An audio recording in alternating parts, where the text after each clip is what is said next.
Oh.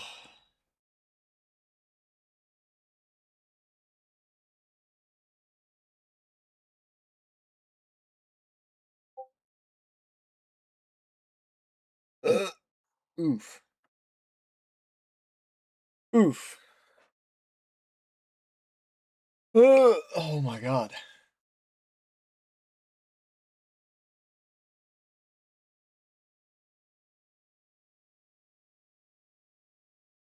Hey, my nigga.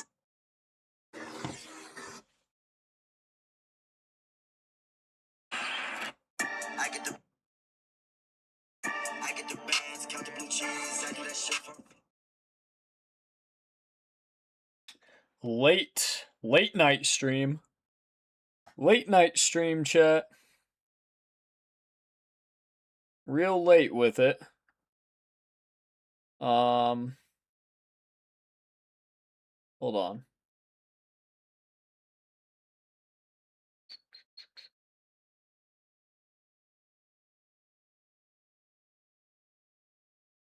Real late with the stream tonight.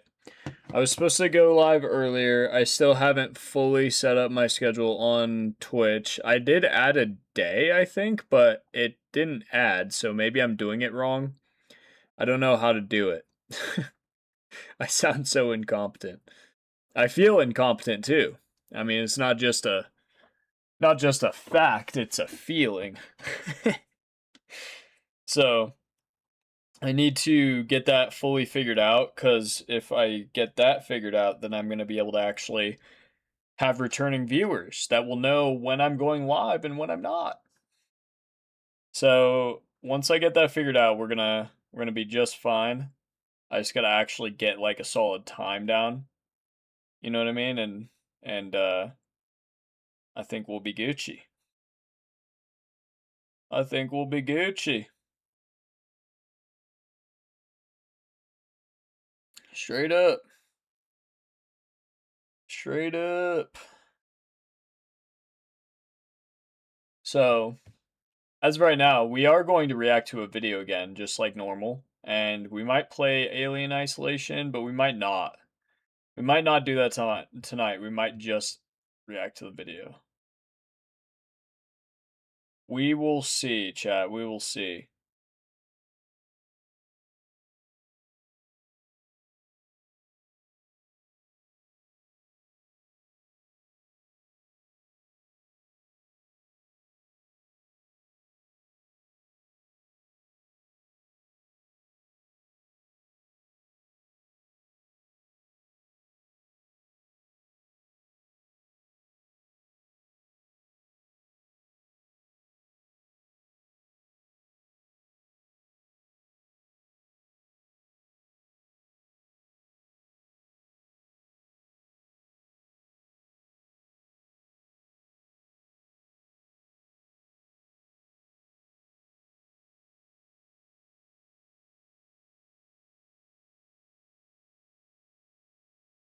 Oh boy. I'm just looking at some clips that I could potentially post. So I want to make a post today, but it is late, but I do want to get a post in still. I gotta figure it out.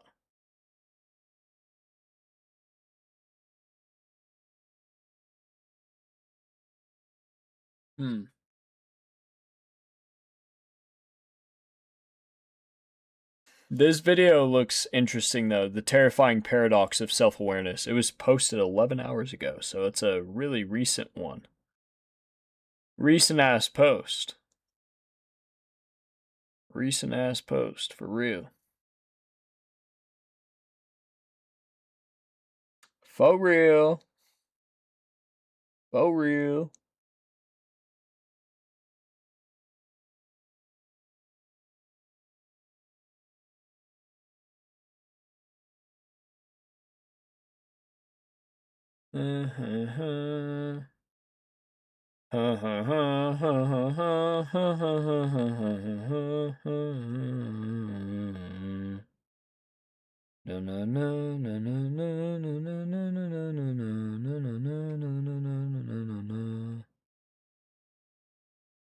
You guys know that sound? That's from those fucking gnomes. The gnome videos of the gnomes walking around. Y'all probably know what I'm talking about.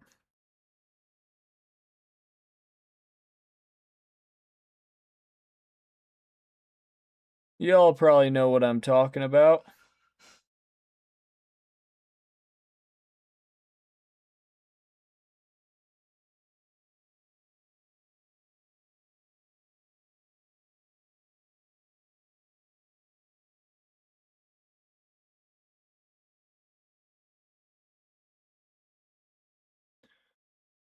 Oh boy.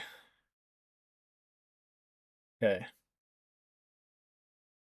So, there's so many clips. I'm trying to find a really good clip. I'm gonna. Ooh, this clip might be good. I might just go with that. I'm gonna just go with that. Yeah. These ones. Boom. Okay, I have a good post.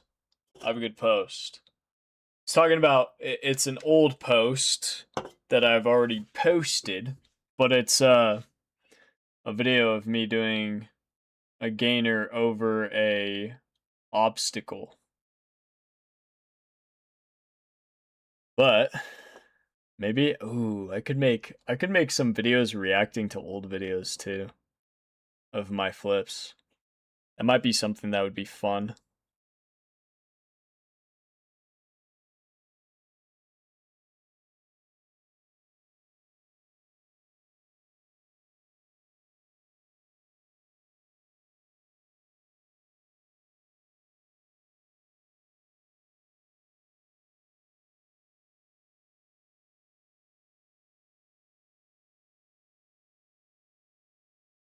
Okay. But yeah, we're gonna react to this video. It looks pretty sick. It's called The Terrifying Paradox of Self-Awareness. It's another video from Aperture because we've been watching him recently.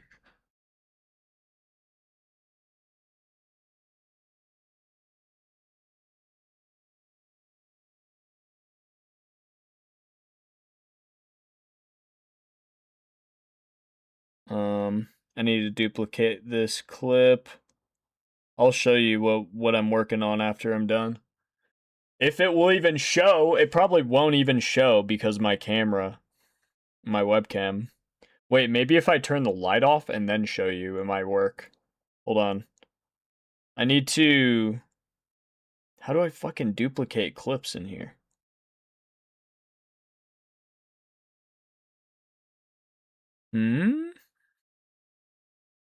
Can I do that? Wait, if I add clip... Aw. I was hoping that if I added clips, it would just go to the same point. But it does not. Man. Man, that's annoying. Okay, we're probably looking at like what, September? Oops. No. The scroll wheel is going all over the place, not where I want it to go. Hold on, bro. Sorry. Hold on. What the fuck? Why is it doing that? What the hell is happening? Oh my god, it's bugged. Okay. No, it's not.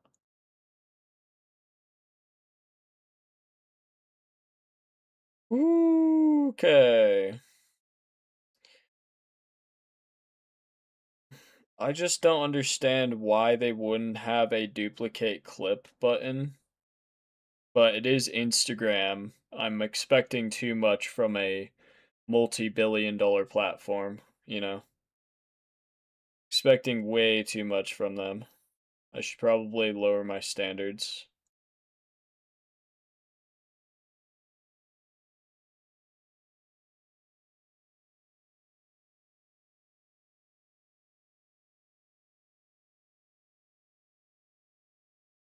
Okay, I found it again. Thank God. Thank fucking God, bro. Thank fucking God. Okay, add that clip. Oh boy. Oh boy. It's gonna be a good reaction video. I'll tell you. Oh, let me tell you, it's gonna be a fire reaction. Oh boy, let me tell you. Let me tell you, Sonny. Let me tell you, it's gonna be a fire reaction video. Let me tell you. Damn, bro, I already added this clip to the reel already. Why is it taking so long to load?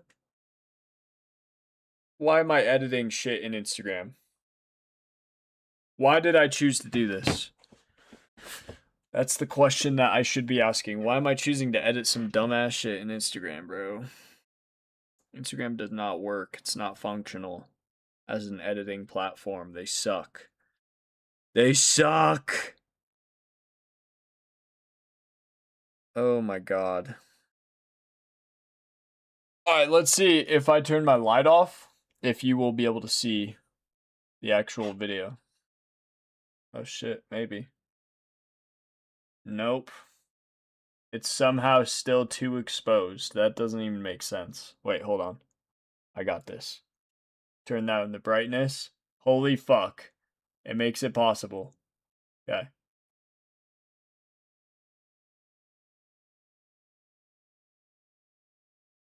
Ow. Boom. It was a really hard gainer. Really hard gainer to try and get.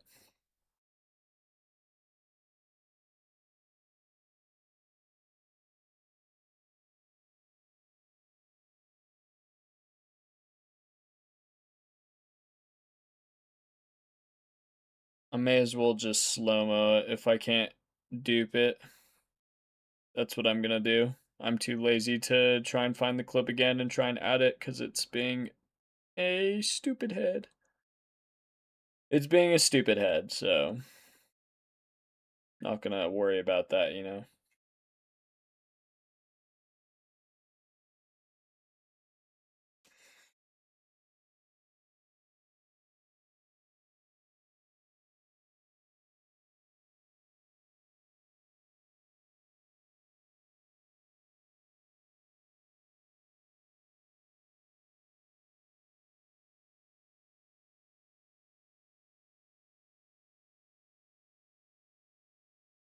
Okay.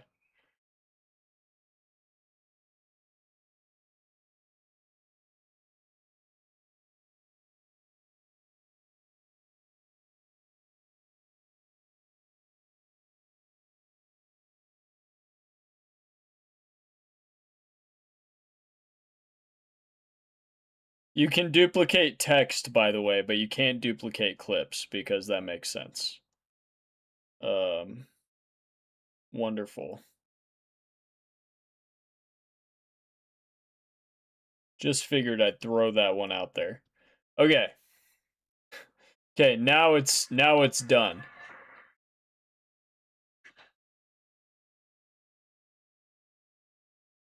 Yeah.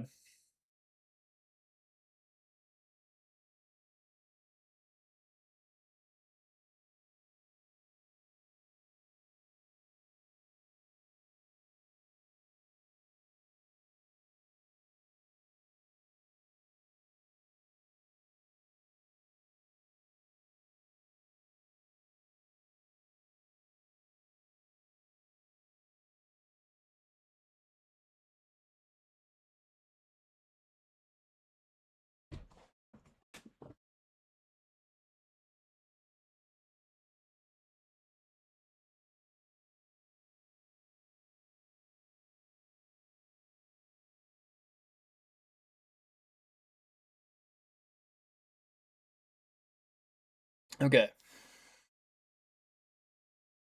Mm.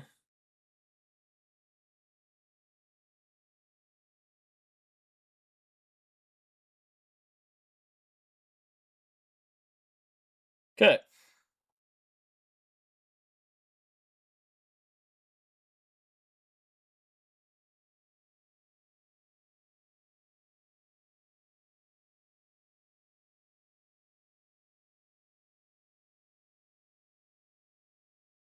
I don't even know what's going on. Okay, finally. I got it to share. Jeez, man. Sorry, that was agonizing. Agonizing. Okay, so for the stream, we are going to react to a video. I don't know what that was. It's loud. We are going to react to a video. The video is called The Terrifying Paradox of Self-Awareness. Sheesh. It's going to be philosophical. It's going to be brain destroying, most likely. And then from there, we are going to go ahead and play a game. I was thinking we play Alien Isolation, but we might switch it up this time because I don't know if I want to scream tonight, because it will get scary, genuinely. So yeah, I'm a little afraid for that.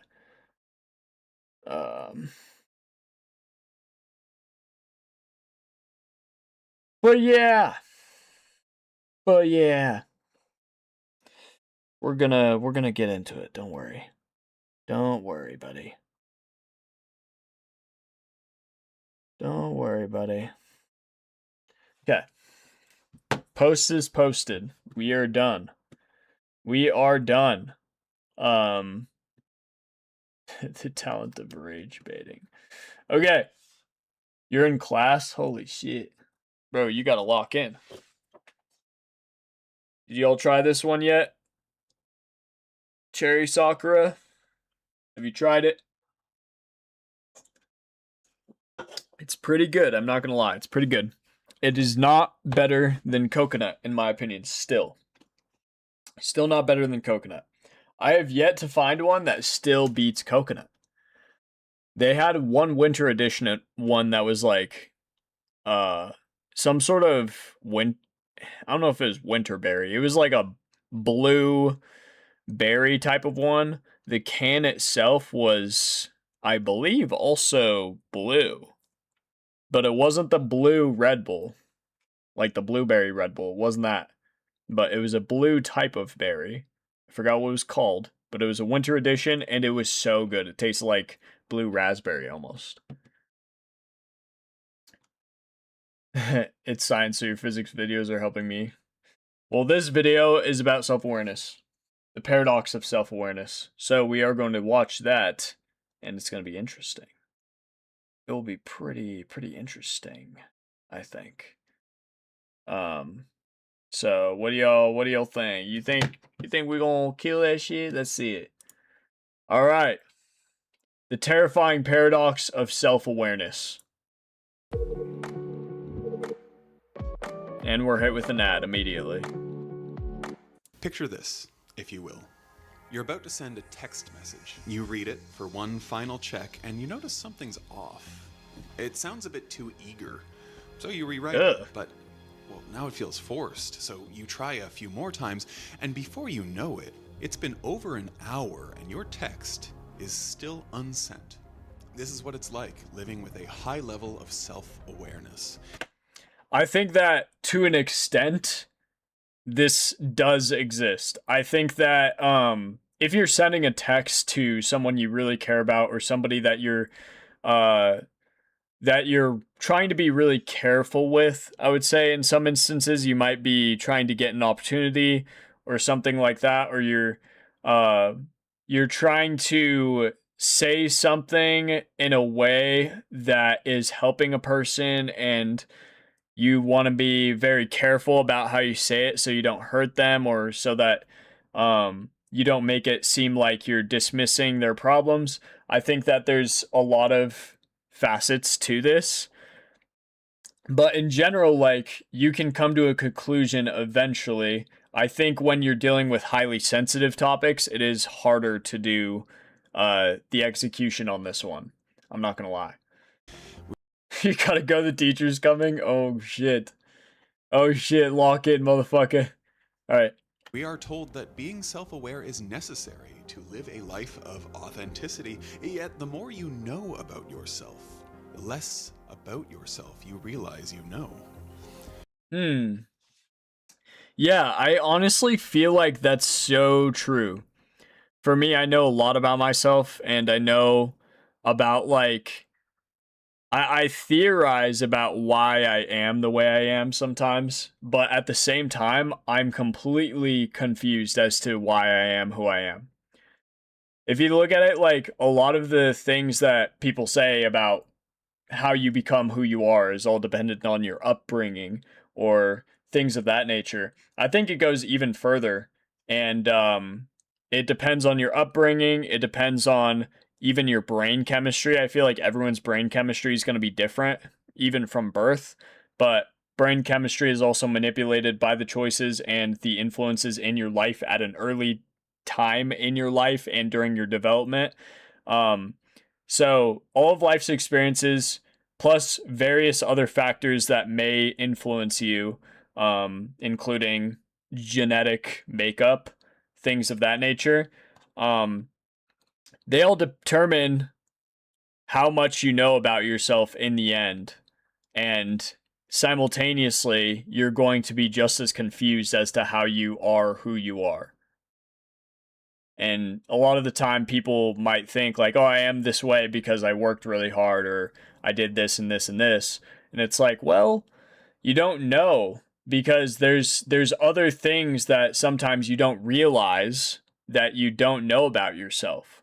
Like like there's a lot of weaknesses you might not realize about yourself. I find myself still figuring things out about myself on a daily basis where if I go through certain interactions or do certain things, I always pick apart, like, why was I so awkward doing this? Or why did I feel this way about this? And I still don't know the answer. And I think therapy is a good way to help understand what that is. But at the same time, you're not going to fucking know everything about yourself. And the more that you try and find out, the more you are confused, I feel like. In the words of ancient Chinese philosopher Zhuangzi, once I dreamt I was a butterfly, fluttering here and there. Suddenly, I woke up and I was Zhuangzi again. But I don't know. Am I Zhuangzi who dreamt I was a butterfly, or a butterfly dreaming I'm Zhuangzi? Oh my god, I've thought about this before. Where like sometimes you are sitting there and you're wondering if your entire life is a dream. The thing that makes me wonder that, but then also counter it, is the fact that the dream world, when I'm having dreams, feels different than this. But at the same time, maybe it's just a hyper compression. If I'm dreaming about dreaming, then how much brain power would that require in my main body if I'm really just another entity dreaming about this life that I'm living right now? So interesting. It's a weird concept to look into. Um and I think that it's just so strange. We don't even know like what's going on, and I think a good thing to tie it to also is like the idea that you are the universe and the universe is you. That maybe like the experiences that we have as individuals is not so different from every particle that exists. We're all kind of shifting and changing and going through life cycles and then giving back to the earth and to the universe. And I don't know. It's interesting philosophy. This is the terrifying paradox of self-awareness, the moment we begin to ask, who am I really? Oh, hell no, not that guy. Two. In that instant, we become two different people, the one who asks and the one who's being questioned. And if finding yourself requires watching yourself, are you really discovering who you are, or are you performing for an audience of one? That's so true. Holy shit. Okay, I know that this is like a hypothetical question that it's asking, but I have wondered this before.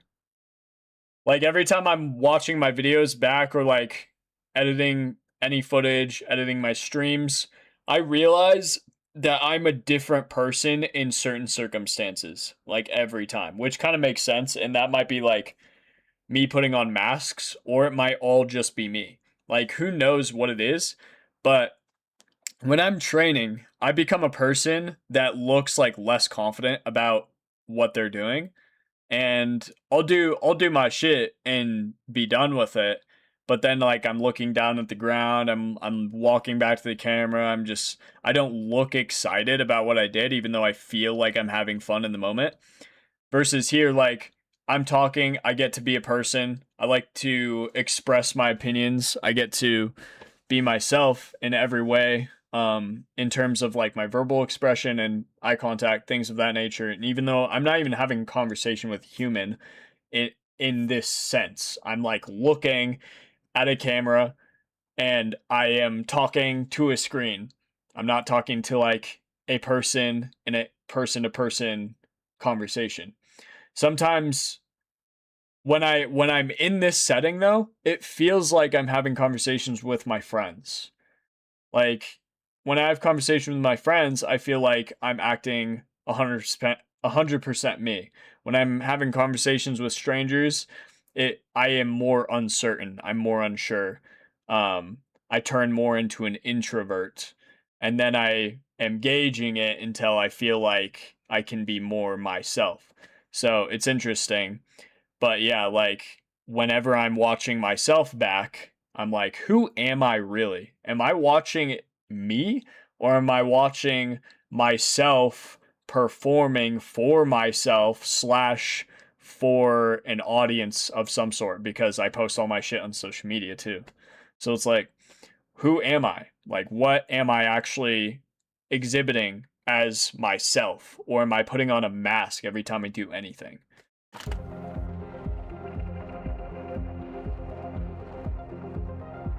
In quantum mechanics, observing a particle changes its behavior, so a photon is normally in superposition, meaning that it appears to be in both point A and point The B double at once. slit experiment. However, once you observe it, it collapses into a single position of either A or B. As an oversimplification, you could say that the photon doesn't want to stay in one measurable state. Superposition is more or less its normal way of being. The same thing happens with human consciousness. In our default state, we exist in superposition, both as the observer and the person. But the moment you become self-aware, you effectively split into two people. One is the actor, aka the one being observed.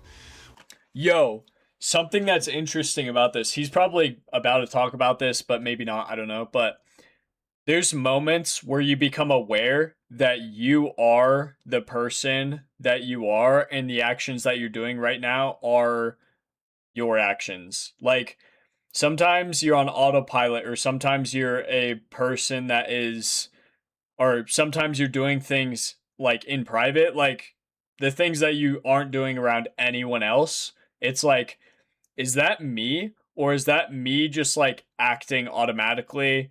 Um, or is this the fully authentic version of me, or is this the me without like as much soul? You know what I mean? Sometimes when you are doing things in private, sometimes you're making like calculated decisions, like if you're working, for example, or if you're going out and training and you're not even like performing in any way. Like you go somewhere in private and you go and train, and or like an empty gym, and you're not filming yourself or anything. Like those moments when you're sitting alone with your thoughts, are those the authentic you? Or is that just a facet of you? And when you are the actor or the person that's being observed, just like he's talking about with photons being observed, how they change the way that they act in the double slit experiment, where they go through the slits or they change into waves, and they can, effectively go and hit multiple points in the screen as if they're not even going through the slits anymore. When we're the actor, are we acting in line based on what we perceive as something like, I'm going to be liked this way, or this is how I feel, so that I can be liked by myself, or something like that? It's interesting. 99% Aspen, 1% the video, my bad. While the other is the critic, or the one doing the observing. Therein lies the paradox.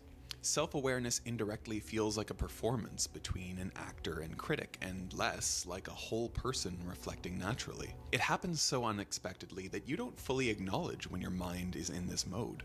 Have you ever had a moment where the music just, it hits just right, you know? And your body responds to the beat, and suddenly, all by yourself, you're just enjoying a spontaneous experience that you weren't looking for, and then it happens. Physically, you're still the only one in the room, but mentally, as soon as you lock eyes with yourself in the mirror, the critic lets itself in. You become This is sick. Okay, so he is kind of addressing what I was saying. Like, once you become self aware that you are having a moment where you're experiencing life in that moment and you're doing it organically, then the critic comes in. So it's like another version of you. This is why I feel like there's like a devil and angel on your shoulder type of deal, and there's like multiple voices in your head that are dictating what you're doing. Like sometimes it really feels like that one movie with all the emotions in the little girl's head. I don't know if I can't remember what that movie's called, but feels like that shit is real because it's like you have so many little personalities inside of yourself that's like a voice. But this one's more talking about like an overarching concept where it's like the you that is you organically and the you that is you when you're realizing that you're in moments. Like things are happening and you are witnessing yourself, or it's like you're both the third person and the first person. That is a great way to put it, actually. There's a third person's perspective in your brain of you, and there's a first person's perspective of you in your brain. And when the third person perspective comes in, it kind of changes who's in control. That's interesting. It's very interesting. conscious and start wishing that you danced a little better, you had more rhythm, you looked more graceful. You remember the last time you watched. You have it listen, you type it Motherfucker. in, and then you go digging. Then you go digging. Okay. Okay. Watched someone hit those moves and how much better they looked. You wonder when you'll be able to dance that well, and slowly you lose the beat. Your movements become stiff with self-doubt. The critic takes over completely and you stop dancing. With self-awareness, you can't have everything all together at once. You can either know what you're doing or why you are doing it. But observing one changes the other. The you who acts naturally and the you who understands yourself cannot exist simultaneously. I think that's what I was talking about earlier, where the natural organic you that just experiences life as it comes in the present, and then the you that is observing yourself can't exist simultaneously. Like I was talking about how it's the first and third person perspective. As soon as the third person perspective creeps in, that one takes over. Because you're no longer living in the moment. You are living through your made up perception of yourself. That's kind of crazy. Okay. Yeah, Flumgus. All right, peace out, bro. Do your work. Appreciate you. They can come close enough in terms of when either version of you pops out, but they cannot be together at the exact same time. Picture yourself on a date.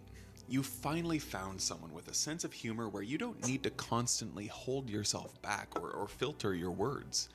Instead, conversations feel natural as words spill out of your mouth.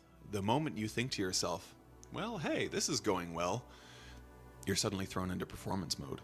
As you begin to poke at your behavior to understand what's making the date so good, you may lose grasp of the part of yourself that was just being you. After a That's so true. As soon as you overanalyze yourself in those moments where you're trying to be like yourself, you're trying to be your authentic self, everything is going good because it's so natural. This is almost like the same concept as like manually breathing. By the way, I hope none of you guys have to manually breathe after I mention this, but you're automatically breathing as soon as the thought of breathing enters your mind, where you're like, damn, this is like something that's kind of important for my survival. You start thinking really hard about breathing. You start manually doing it. And then it feels like you can't stop. manually doing it until your focus shifts towards something else. So the idea of like an observer, two observers existing within you at the same time, or maybe even multiple observers, where the natural functions of yourself start to change because the other observer comes in and is hyper analyzing about every little thing that happens or becomes aware of the organic behavior that you are exhibiting, it makes things weird. It throws it off. So it makes sense because you had one side of yourself in control of it naturally, and then the other side of yourself creeps in, so it takes over control of a system that it doesn't fully understand. I might be onto something. While you might start to wonder, what gives? Here's the unspoken part. You know how we mentioned the actor and the critic? Well, the truth is, while these roles feel necessary within your psyche, neither of them are your authentic self. Self-awareness doesn't even highlight an authentic self to begin with. Instead, it creates a new, observed self that is fundamentally different from your authentic self. I'm curious what he has to say about this. The memory corruption problem. What is memory? By default, we picture memory as recollections of past events. But neuroscience has a tiny yet redefining caveat to what we call our memories. You see, every time you recall a memory, you're not just accessing a file, you're rewriting it. Yep. The act of remembering can and often does change the memory. I forget about this. I remember hearing about this, but it literally, you like recalling memories, it's not going to be exactly how it was when you think about it. You will oftentimes think back to the past and it'll either be a watered down version or a really, really like what is it called? Overreacted version, over exemplified version of what actually happened. Because it's drawing upon your emotions in those exact moments. And the more you do it, the more you start to believe in whatever the memory was that you begin to think about every time you bring up the subject. Like some people, when they tell stories, it's like the story changes every single time. I think sometimes those people don't even realize that they're changing the story. You might remember because you've heard it a million times, but a person who's telling it might not remember that. For me personally, whenever I tell a story, I feel like I am trying to stay in tune with what I've said in the past so that it doesn't change. But there's been times where I've found myself like talking about something that I remember from the past, and I'm like adding dramatic effect to it to make it more entertaining. But I don't really realize that I'm doing it. It kind of just is happening automatically because I'm trying to like perform. So I wonder if he's talking about that too. Yeah. Scientists call it... What's up? I won't be streaming Alien Isolation, don't worry. memory reconsolidation. So the past as we know it, something set in stone, well, in reality it's always being slightly modified to fit the current narrative that we tell ourselves about the world. Researchers at the University of Texas actually tried to observe this effect, and what they found is that we have a malleable window, which is essentially a few hours where a recalled memory is vulnerable to being updated, strengthened, or even distorted by your current emotions or your environment. Here's what that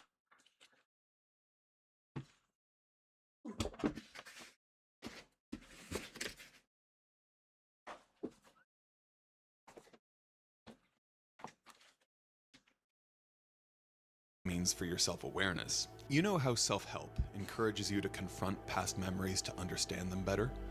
Well, that's a good thing.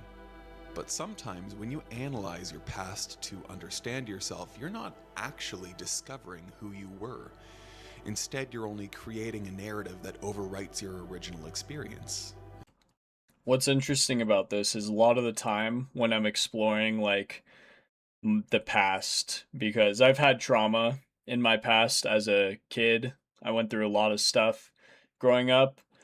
When I look back on it, I don't remember most of it, to be honest, but this is like a good thing to do because like if you're going to therapy, it can actually heal uh your mind in a way. And it can also bring up memories that are forgotten and kind of help you process them and process the trauma that you went through and create positive change to the person that you are now. Something that I haven't done yet. I still need to go to therapy. But it's very interesting how your brain just kind of like rejects all of those memories. And the only way to access them is to like talk about them. And when you do talk about them, you effectively overwrite a lot of things that you remember because they're being changed and um, to fit like a narrative in your head, which isn't always a bad thing. But it's kind of interesting how it does that. Like your brain tries to protect you in so many ways, and that's one of the ways that it does it. And I don't know. Sometimes I feel like when I try and look back on things too, I feel like I wake up every day and I'm just like a new person.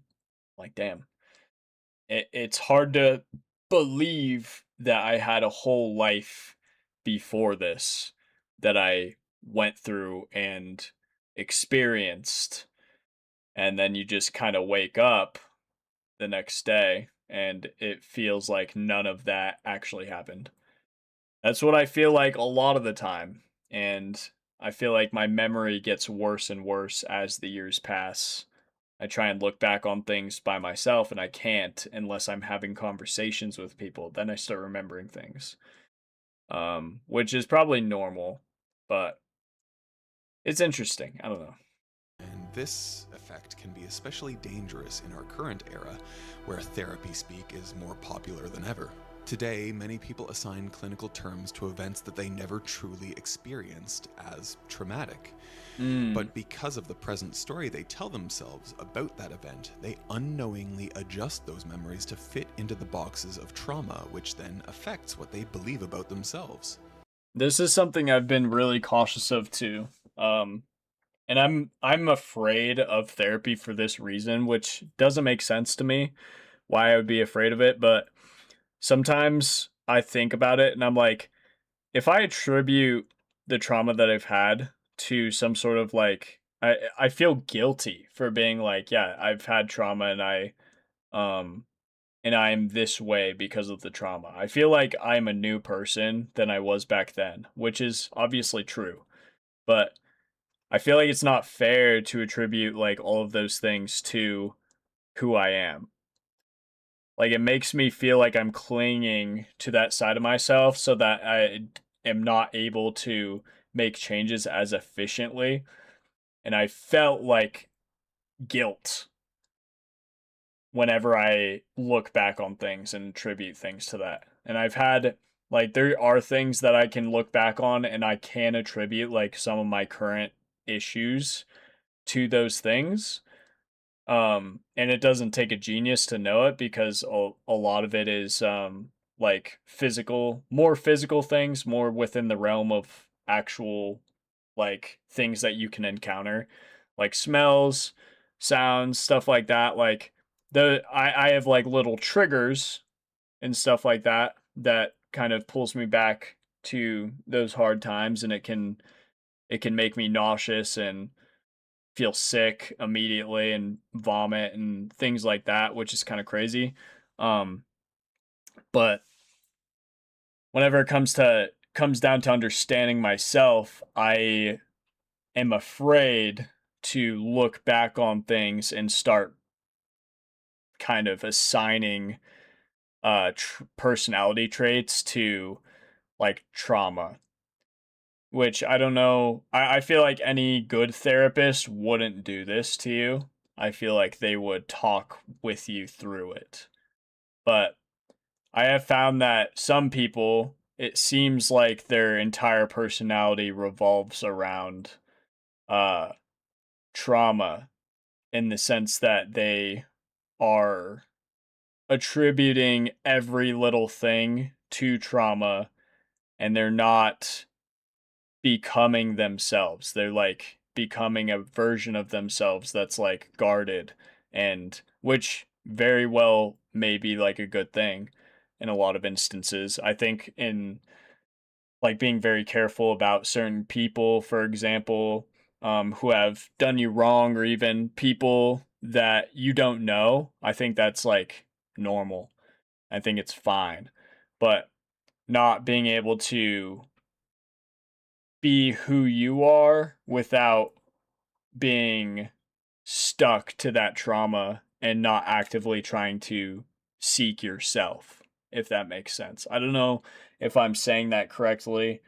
Um, but I've just met some people where it's like I feel bad because it seems like they are not able to escape it because maybe too much of this is happening where they're diagnosing everything to the past. But I probably am analyzing it incorrectly. I'm not trying to say anyone is bad for this or anything. I think that I have my own faults for not being in therapy and stuff, but um I don't know. I've just noticed that everyone's different with how they deal with it. That's something I've noticed. I don't know if that's what he's talking about in this instance. That's kind of what I was trying to link it to. Take a moment and think about your first heartbreak. Back then, all you likely knew was that it really hurt to lose someone you thought you were going to spend the rest of your life with. However, as time passes, you learn more about relationships and how they work psychologically. With new knowledge on attachment theory, you give the memories of your first heartbreak another go. This time through the lens of what attachment styles each person had. Now you've learned that she was likely avoidant while you were anxious. So your anxious attempts to get closer to her ended up pushing her away due to her fear of eventually being abandoned. And all of it suddenly feels resolved. Now, months down the line, you learn about feminism. Not just the definition, but its real meaning. You embrace it in a way that has you acknowledging its impact across various aspects of society. It feels revealing to uncover just how important it is for women to actually have a proper say in the way their life plays out. So then you revisit the memory of your first heartbreak. This time, the feminism lens uncovers something that you never really understood before. At the time, you were more focused on keeping the relationship alive, so you downplayed her interest in a study abroad program, believing that it wasn't worth the distance. Well, now you've learned that you might have been tying her down, and that could also work as a reason for the breakup. The problem is the fact that your past self didn't have your present self's awareness. You're inevitably studying someone who doesn't exist anymore, using tools that they didn't have. At the time, you were only reacting with the understanding that you had. Later, a more wise version of you steps in and rewrites the meaning. You lose touch with what losing your first love felt like and exchanging it with a new meaning now. But pain, grief, or fear isn't something that should be constantly assigned with specific responses. Okay, so I think he's talking about something different compared to what I was talking about, but I have done this too, where I've learned new things and reflected on past behavior and been like, oh, that's why that happened.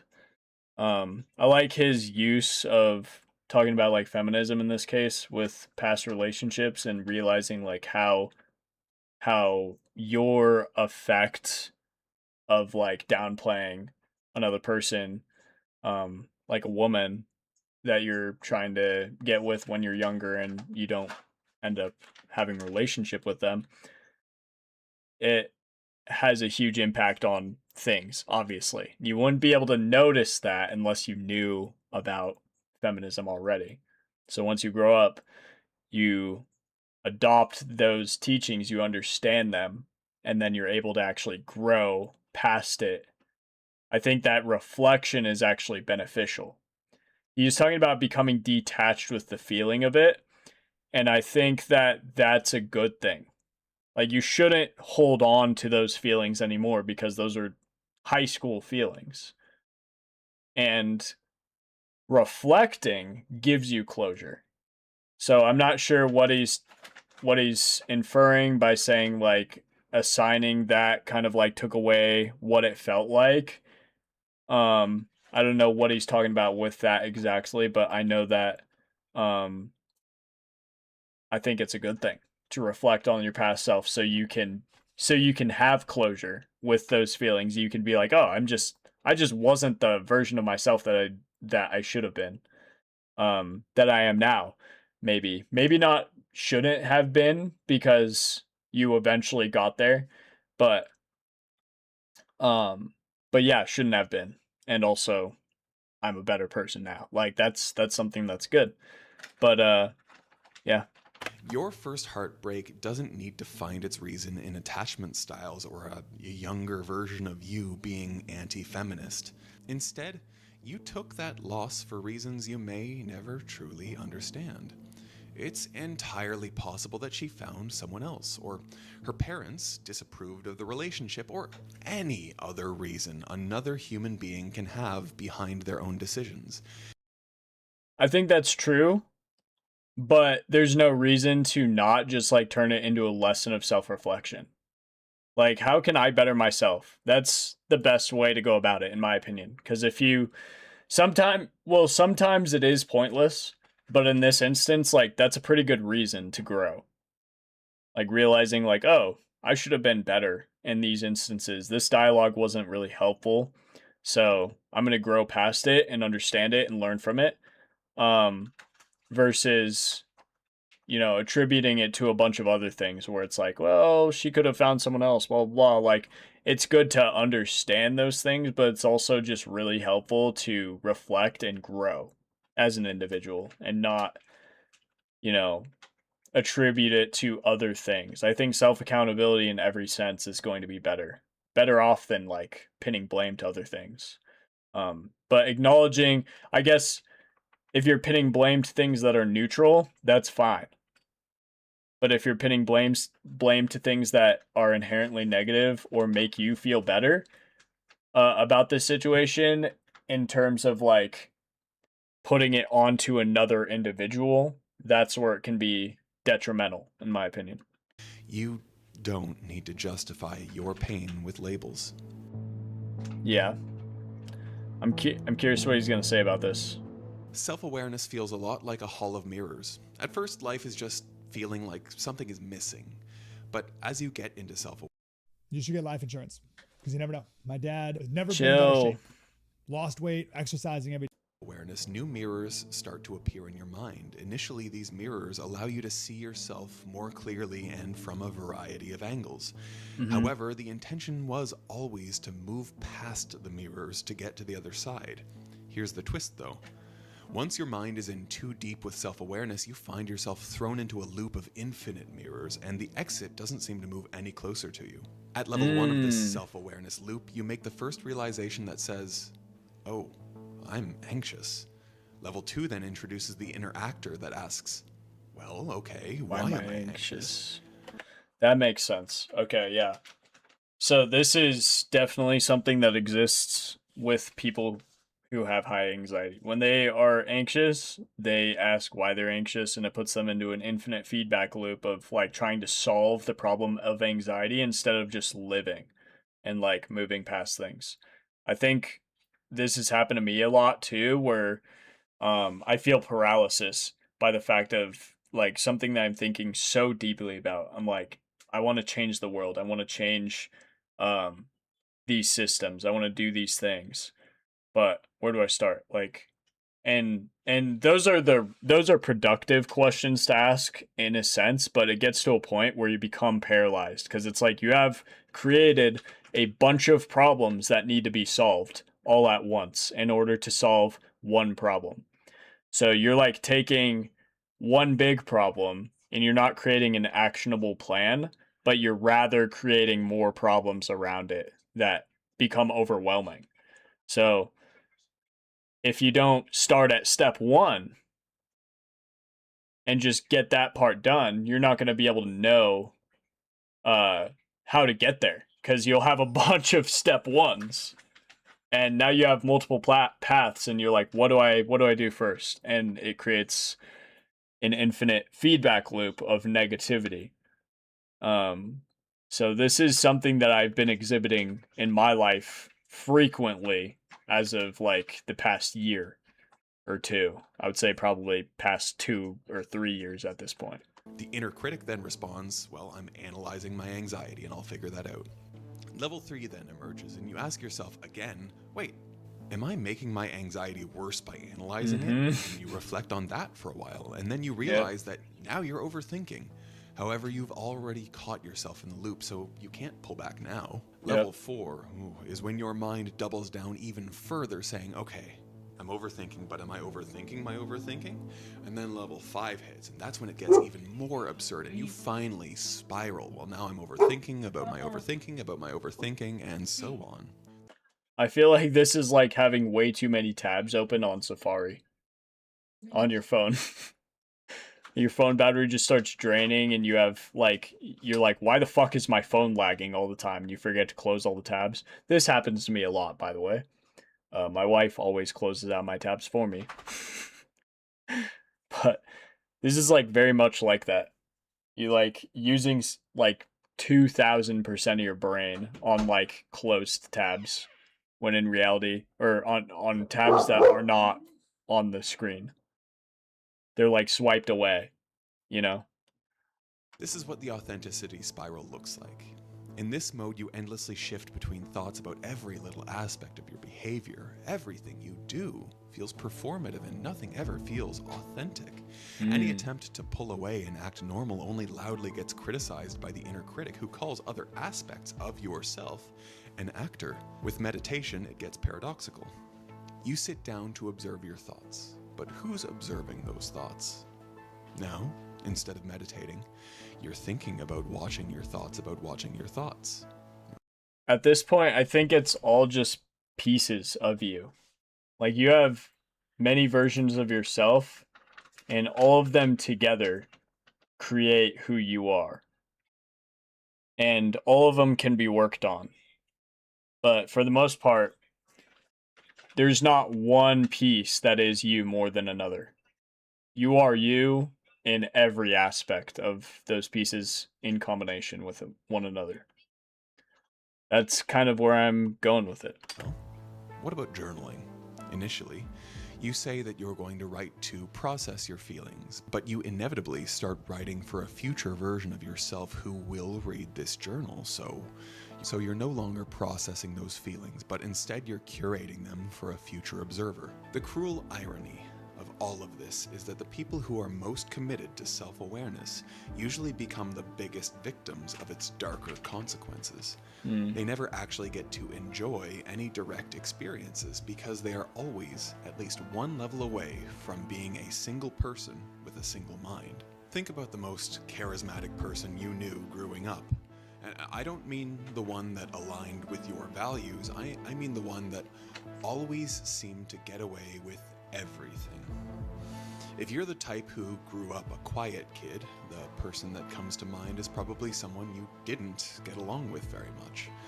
Perhaps they'd crack jokes loudly while the teacher was trying to move a lesson along, or they'd manage to ease their way out of trouble just by being funny. Somehow, it doesn't feel like they were particularly efficient at anything. Yet, their personality always got them by in life. Meanwhile, you felt like you had to work twice as hard only to get a pat on the back.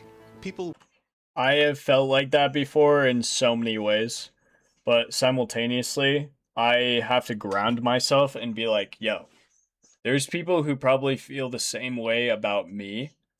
But it's interesting, like, the luck aspect that goes into success. Like, each person, it also depends so much on connections nowadays, but the person you are will determine your success. And if you're not like this world, it's not you as an individual, it's the world and what it demands. Like, the world itself demands the loudness, it demands the action, it demands the thing that stands out the most. And if you are a person who is more low key and quiet and reserved, you do have to work so much harder because that is literally not what the world aligns with. There's no instance where you being quiet and not loud and in some form actually gets you anywhere, which is why it's so difficult. You have to be a person that's like extroverted in order to reach some sort of success, and you have to be extroverted in some ways. Like I don't think that any person is going to be like completely introverted or completely extroverted. I think that it's a dynamic range, just like anything else. But the people who are more loud and extroverted are going to be the people that can see more success. Just because they grab at opportunities and they jump on things. But if you're introverted, it's like you're more reserved, you're more likely to downplay yourself, and you're more likely to look at opportunity right in the face and be too scared to take it or feel like you're not good enough to take it. That's something that I've noticed. With zero self-awareness appear more confident, authentic, and charismatic for one reason only. They are not watching themselves. That way, they always seem to go according to life's tempo, no matter the situation. Spontaneity isn't just a quirky personality trait. I think that's true too. Like, if you're not always reflecting what's going on, it's a lot easier for you to be those people. Like, sometimes I see people going viral online doing some crazy ass shit, some dumbass shit that I really don't like. Like, if I saw a person doing it in public, I would be like, oh my God, bro, like, what the fuck are you doing? But when you see those types of videos, it's like, how do these people not have like an internal system that tells them do not do this, and they just do it? And they might even have voices that say don't do this shit, but that is like how loud their personality is that they're willing to like risk it all sometimes. And I think some people really don't have that inner reflection. I feel like most people do, but some people really don't, where they just fucking go with shit. And that's what makes them loud. I think there's two ends of the spectrum that are extremes for sure. Like I said, it's a spectrum. Introvert, extrovert as a spectrum. You go to one side really far, you're going to see more of the people who are outgoing, like in ways that you seem to think that they just don't have a inner voice that doubts them at all or any sort of reflection. Then you have a side where they're paralyzed. They think so much that they can't do. And I think that's interesting. But I also think the world, like I said, demands it. Like, we just live in a world that doesn't reward that introvertness as much. Sometimes it could mean the difference between a fulfilling life and one that never truly feels satisfying. Like, for example, when you are making friends, what is going to be easier to make friends with? A person who is more likely to go out and talk to people, or a person who is going to do everything they can to sit in a corner and stay away from everyone? Obviously, the person that wants to talk more. Like, that's just how it is. So the world favors those types of people, and so they see success much easier and things just go their way because they don't give a fuck. That's just how it goes. And everyone should be at that level of don't give a fuck to a certain extent. Once you don't give a fuck about anything, then you probably just turn into a piece of shit. So I think that there's levels of extreme to it where on one hand you're doing nothing but harming yourself, and on the other hand you're doing nothing but harming everyone around you. I think that is an accurate description of the extremes there. When you're constantly monitoring everything and never going with the flow, you get tired of your own mind's constant spirals. You're like an animal on a leash, only that you're also the one holding that leash. You might have heard of the Dunning-Kruger effect. Yep. It's that thing where people with limited knowledge or competence in a feel domain so overestimate confident their about it. abilities without realizing that they were never that good in the first place. And it's not just like a skill level thing of like, oh, I didn't realize that I wasn't actually good at it. It's like you're so confident in a small amount of knowledge, I think partly because you think that you have, since you've explored the bare minimum, that you know more than like 90% of people, which is actually probably true. And I think that's why people get so confident, is they have conversations with people and they talk about things and they run into more people that don't know shit about what they're talking about than they do running into people that actually do know shit about what they're talking about. So there's no education that's going on until those people are stepping into spaces where where there's experts around. And when there's experts around, they either find out that they're like, oh shit, I actually don't know anything about this and I have a lot to learn still, or they hold on to their pride and they don't accept that they're not knowledgeable about what it is that they're talking about. Of incompetent people think they are competent, and sometimes that actually helps. Just the conviction It does. of knowing what you're doing can take you quite far in life. Exactly. That's what I was talking about. When they encounter people who don't know what they're talking about, when it's a subject they might know only like 5% about that subject, right? They walk up to a person that knows 0% of that subject. To the person that knows 0% about that subject, they are listening to a guy that knows about 5% about the subject, and they think that they know 100% about the subject. And it boosts their ego.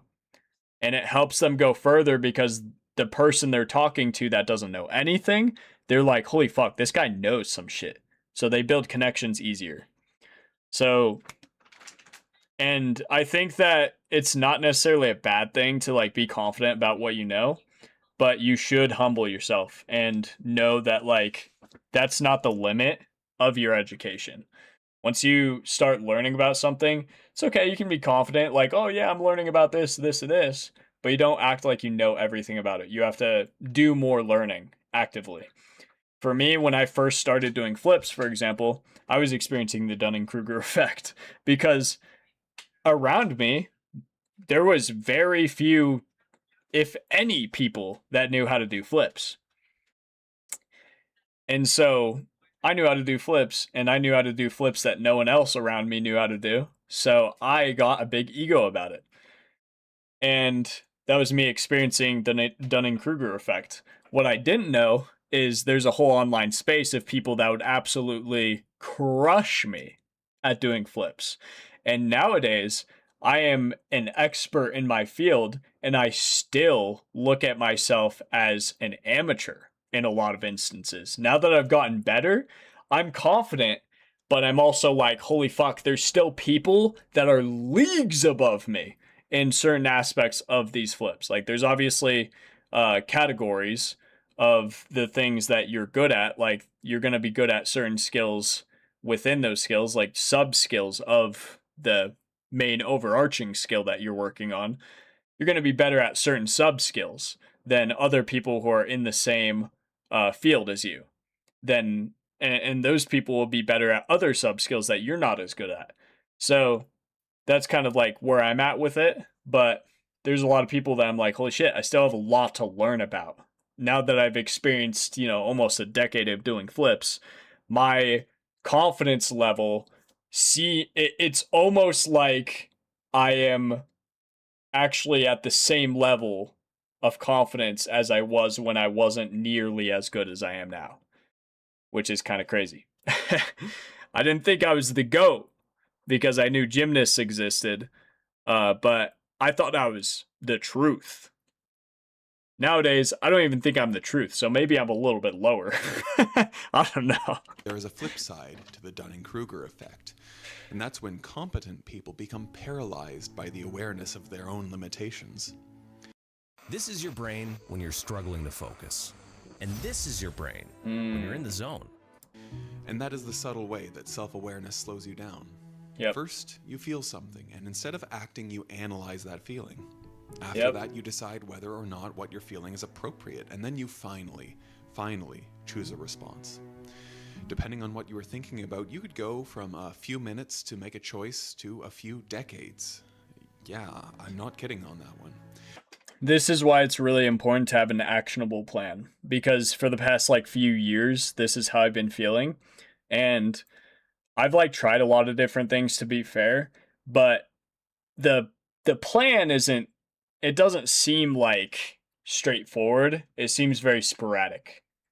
Like the things that I'm doing are very all over the place in terms of me trying to escape this like horrible internal thought or feeling about myself and the world around me.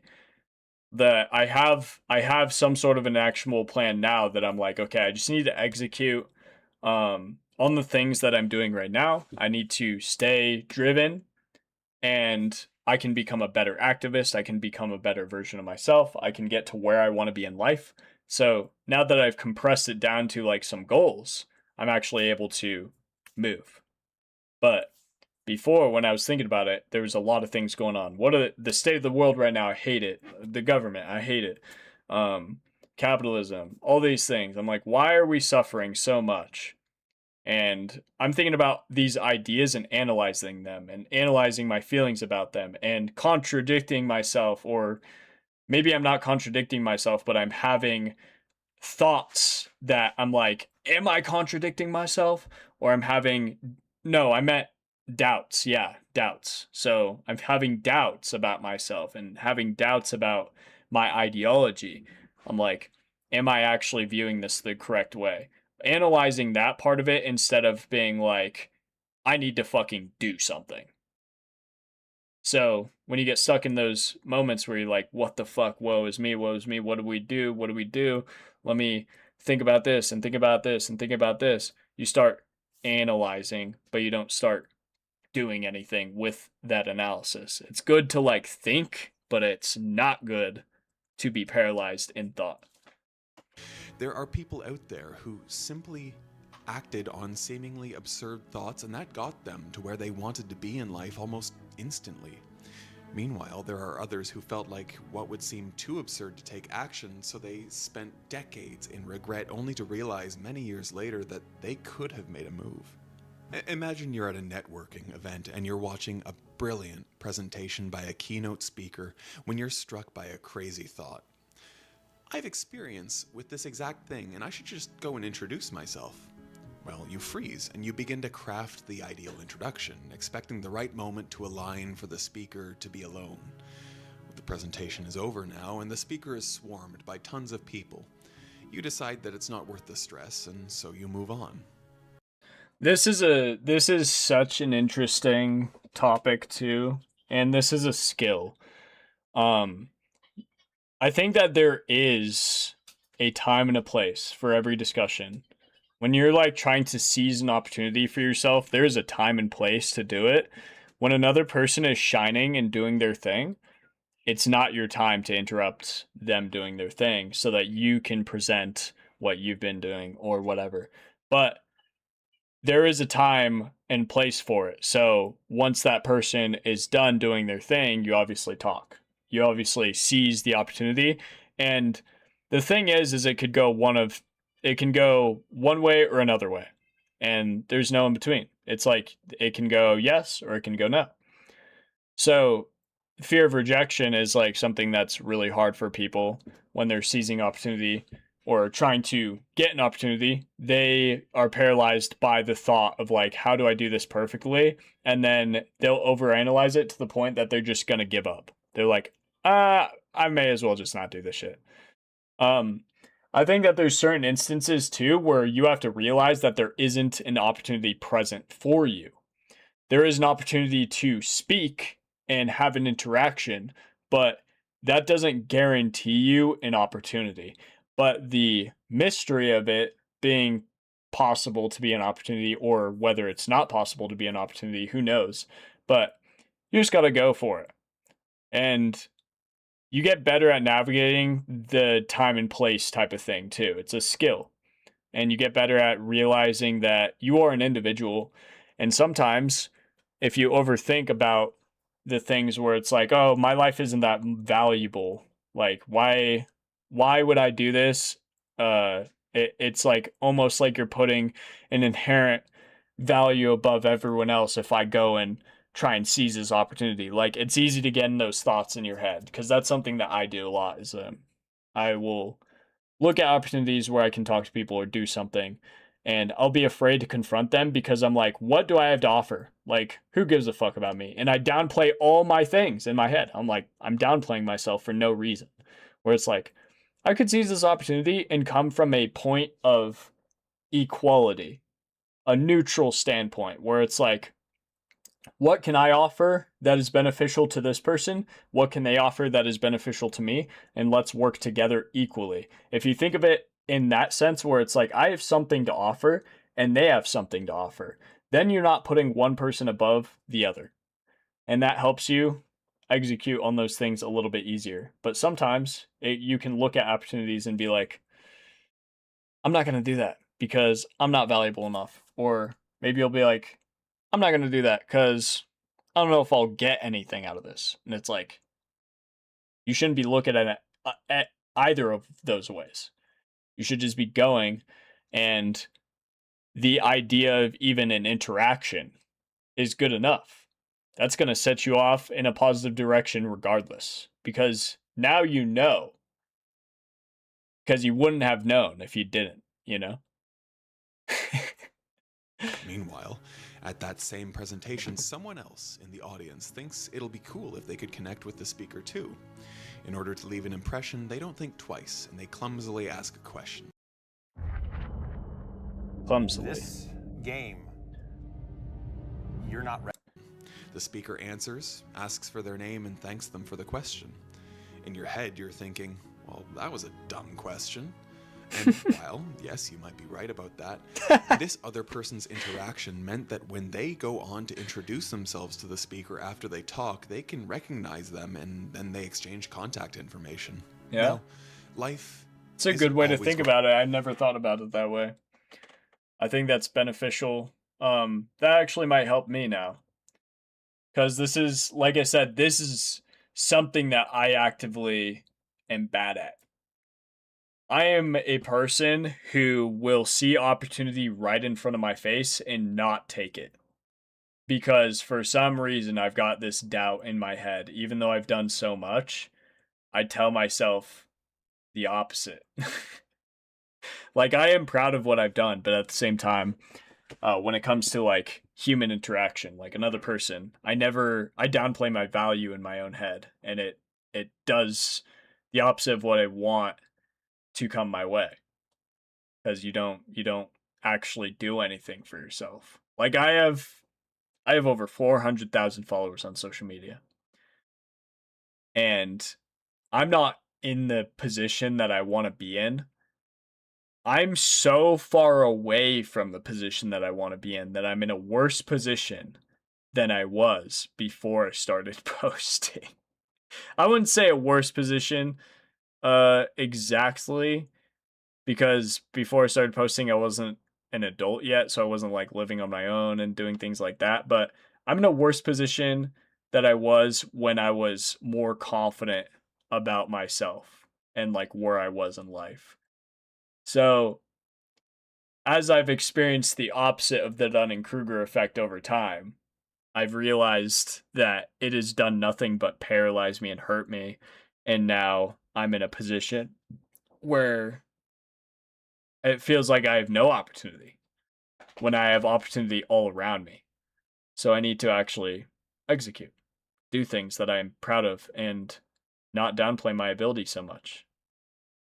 This is very insightful. Going to play out in these ideal ways just because you're confident. Truthfully, it's possible for the speaker to simply roll their eyes and ignore the person's question. The paradox is this. Life is a lot like a dance performance. A person free from self-surveillance may stumble, but they keep moving to life's tempo. Meanwhile, the hyper-aware person who obsessively plans each step will often find that the music is stopped by the time that they've decided to dance. Something strange happens when you're too busy naming everything you encounter. Nobody triggers when they're trying to do a specific trick to the beat drop of the music, and the beat drop passes and they get all pissed off and have to rewind the music to play that same part. I've literally seen that happen before, and it is so so funny to me. It's kind of frustrating, actually. It's like, dude, just do the fucking trick. Viewing life through a lens and never experiencing life with your own naked eyes. Soon enough, you'll only give yourself permission to exist when there's an appropriate label for every action or inaction. Your journey into self-awareness might have begun because you constantly felt uncomfortable, but you never quite understood what it meant. Then you learned about anxiety, studied how it manifests, and now you've realized that it's a core part of your struggle. But instead of growing beyond anxiety's limitations, you use it as a crutch. Because you identify as someone with anxiety, every nervous feeling confirms that narrative for you. This is what I was talking about earlier, and I probably butchered how I was trying to explain it, but this is exactly what I mean. Where if you, like, diagnose yourself to something that is inherently sounding negative, like, I fully believe that every person experiences anxiety in some spectrum. Whether you're like lower anxiety or high anxiety, you still have anxieties in life no matter who you are. But there are people who identify with it so deep that it becomes their personality, and that's something that holds them back because they view themselves as lesser based on their life experiences and the fact that they can attribute those life experiences to who they are and how they behave. Instead of being like, this is who I am, and being more accepting of it and getting out there and seizing life. And I think it's just one of those things too that maybe anxiety, maybe there's doors that open and they never close. Like maybe there's even doors that close that never open, for example, where maybe some decisions that have been made or some things that have happened in your life set you up in a position where you can't actually be free. Like, I think that for example, there's mistakes that you can make in life that will permanently decide the rest of your life. There's decisions that can happen that will permanently close doors for you. Obviously those decisions are really bad, and I think that it directly translates to trauma, where it's like if the trauma is severe enough, it can permanently affect you in your life. And I think that is also why some people with anxiety, like high anxiety, experience it in such a debilitating manner, is because it has permanently affected them. And it's not something that is so lightly able to move on from. But I do think that some people identify with it so deeply, and it starts to change the narrative of who they actually are in their mind. And they attach to the anxiety, but they don't attach to bettering themselves. So it's a self-fulfilling prophecy that's hard to spot and even harder to break away from. As humans, we crave a coherent narrative for our lives. So attaching a label helps create a consistent story that you can tell yourself. This story begins to leak into aspects of your life that you never could have imagined. When you get invited to social events you might have enjoyed, you decide to skip them entirely because you believe the umbrella term of anxiety exempts you from ever appreciating anything outside. I'm guilty of this. This one I'm guilty of specifically. There's like certain settings. I think that a lot of the time though, the settings that I choose to disassociate with entirely are the ones that will not benefit me in any way. Like, for example, I choose to avoid going to bars because I hate it.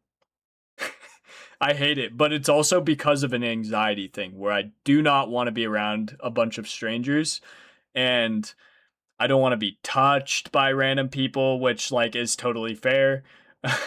And I find that every time I go to crowded spaces, people, you know, they're like trying to get past each other, and you're having a bunch of strangers like touching you actively. Maybe they're not inherently trying to, but it's irritating to be in those spaces, so I avoid them. But I've also had circumstances where it's like I can go and have a good time, and I will just avoid it because I am like in a state of mind where I'm like, I don't think I can do this today, which I think is also fine sometimes, but I have regretted it before where I've been like, why did I fucking choose to do nothing instead of go and like hang out with my friends or like do something fun? So I'm a victim of this in a way where I just like immediately attribute it to like, oh, I don't want to go here because I don't think I'm going to like it. Because this is just who I am. Instead of being like, I should try and experience this because I bet it would be a lot more fun to do that than just do nothing. It's not just with anxiety that this happens. You could even associate your identity with trauma.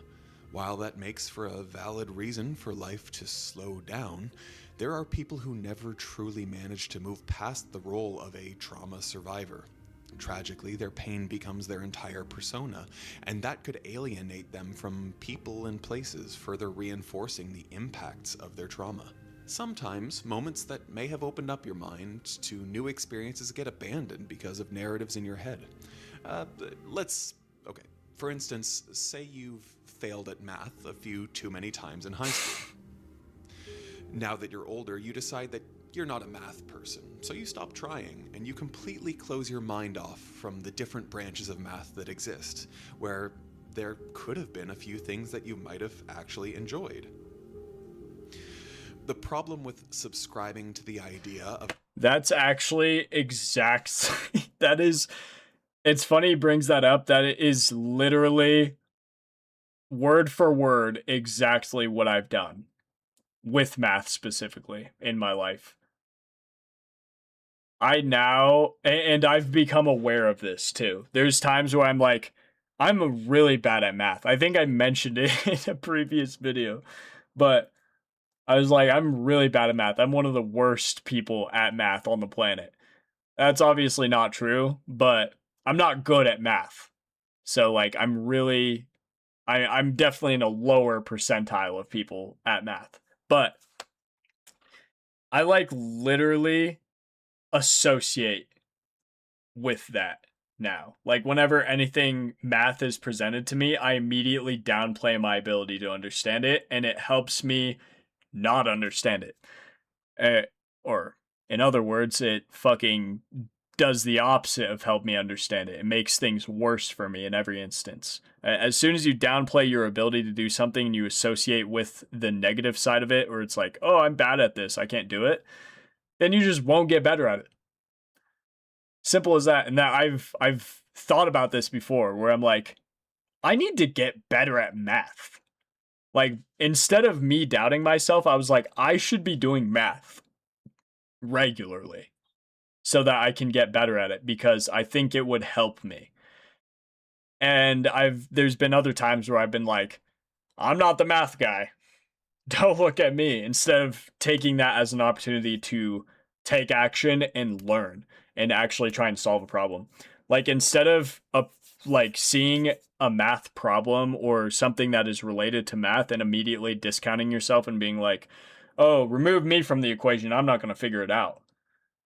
Then you are actively hurting your ability to learn and become better because you never know, like you said, you never know what you're going to understand.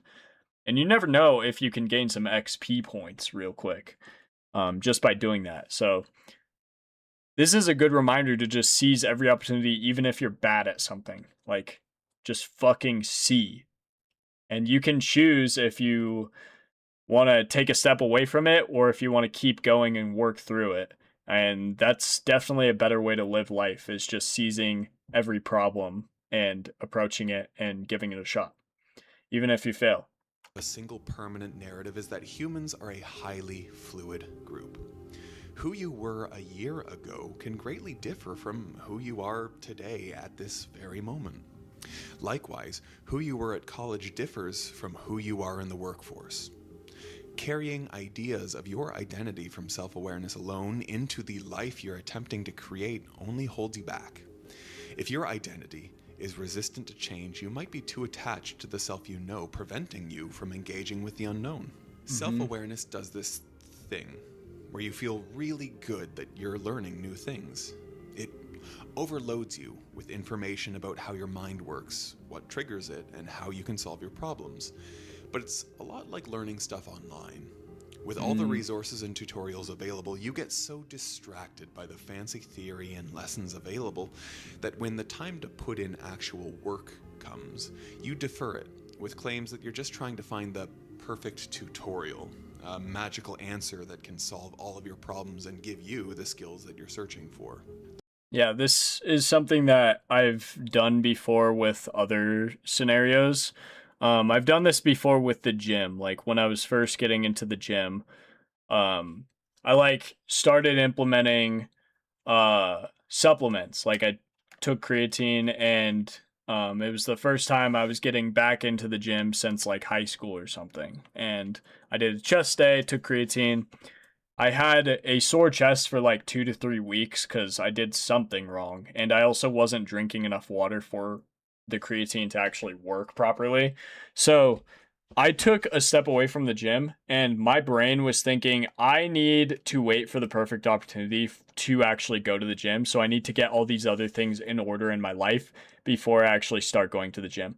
When in reality, I should have just like stopped taking creatine and keep my consistency in the gym so I don't lose that opportunity, and then try and apply consistency to all the other areas of my life to increase my performance in the gym.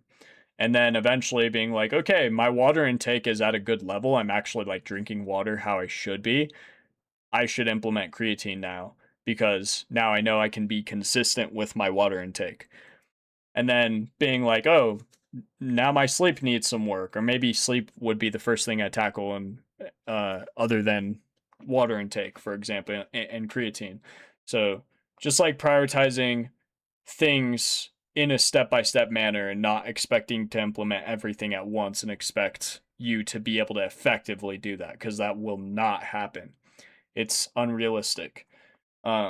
So waiting for a perfect time to do something, or trying to implement the perfect combination of things together, or create the perfect routine and be able to implement it perfectly on day one, is unrealistic. And frankly, it is stupid, because it's going to hold you back from becoming a better version of yourself. You have to gradually become that, and it's not going to implement instantaneously. You're going to fail, and those failures are going to be what makes you better, and you'll be able to adapt from them.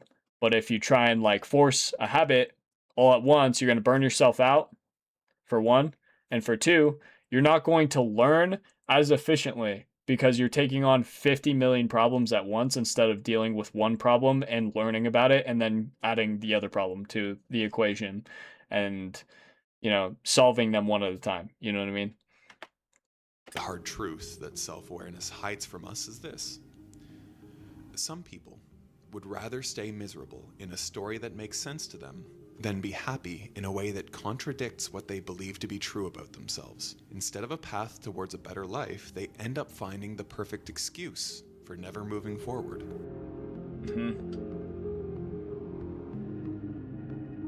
So, with that in mind, here's an uncomfortable question to ask yourself. Who benefits from your self-awareness? When you're up at 3 a.m., replaying conversations, correcting your appearance, and beating yourself up for not fitting in, someone out there is smiling, and I'm going to take a guess that that person isn't you. Living in a capitalistic system, there is no denying that your self-consciousness is a huge source of income to advertisers. If you spend any significant amount of time on the internet, you must have seen that advertisers are spending tons of money to constantly remind you of your shortcomings. Your face, well, it's not pretty enough. Buy this new makeup kit, though. That'll help.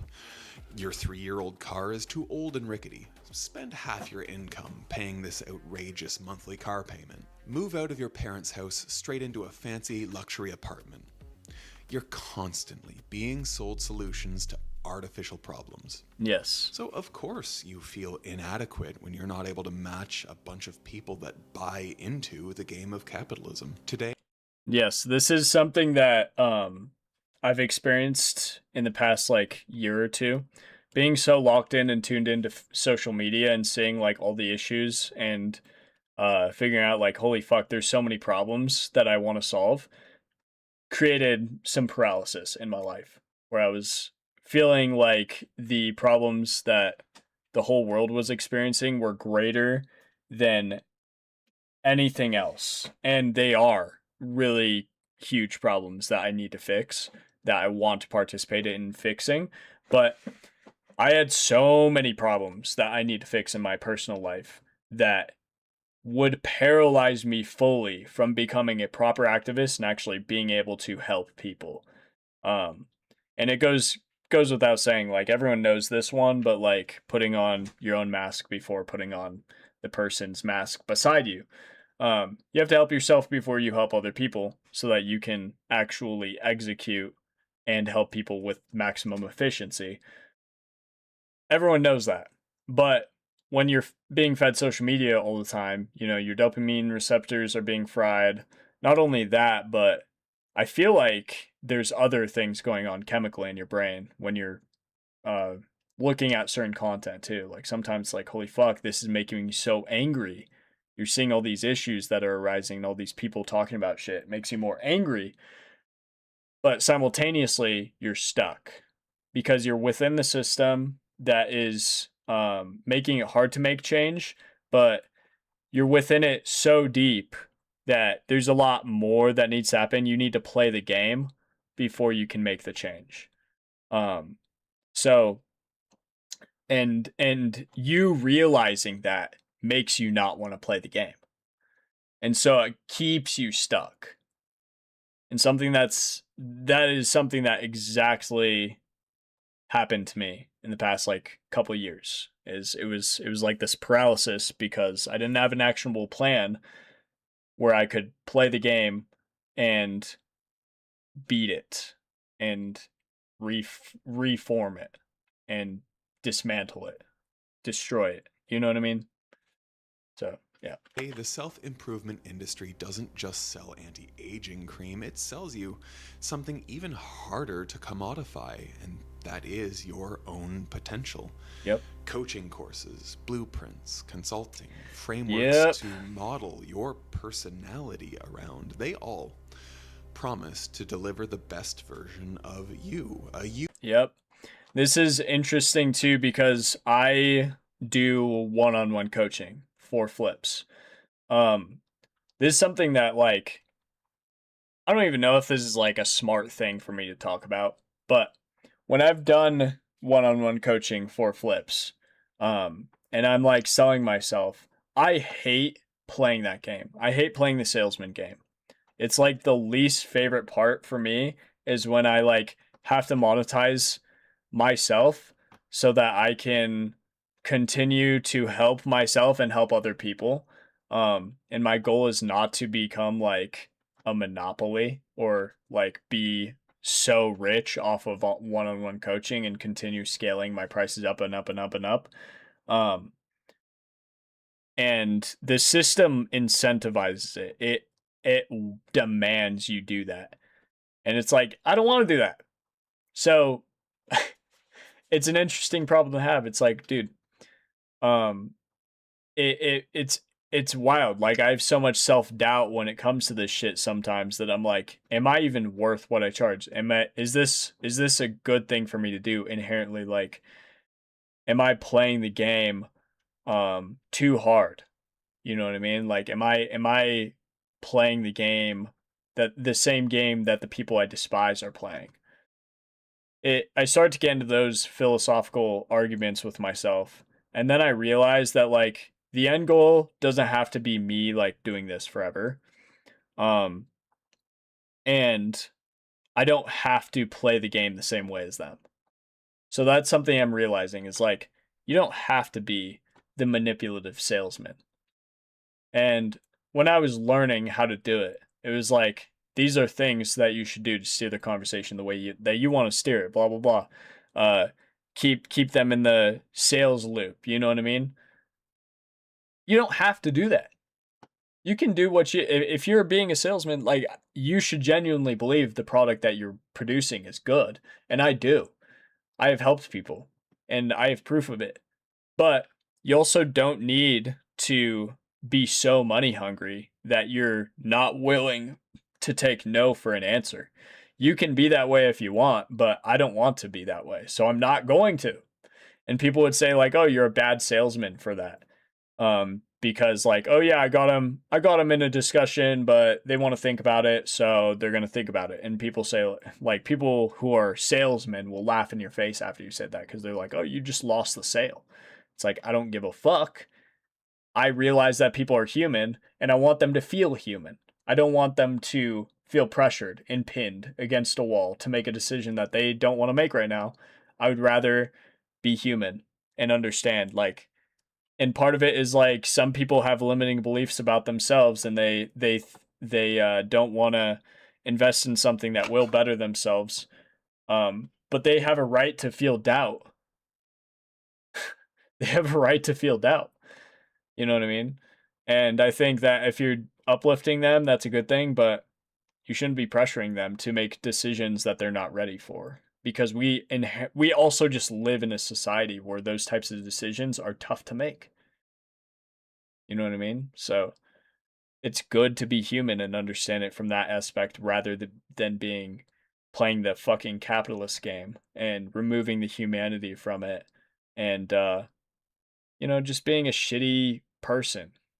I think that there's levels to it. Like it's like you can make money, but you don't have to be shitty.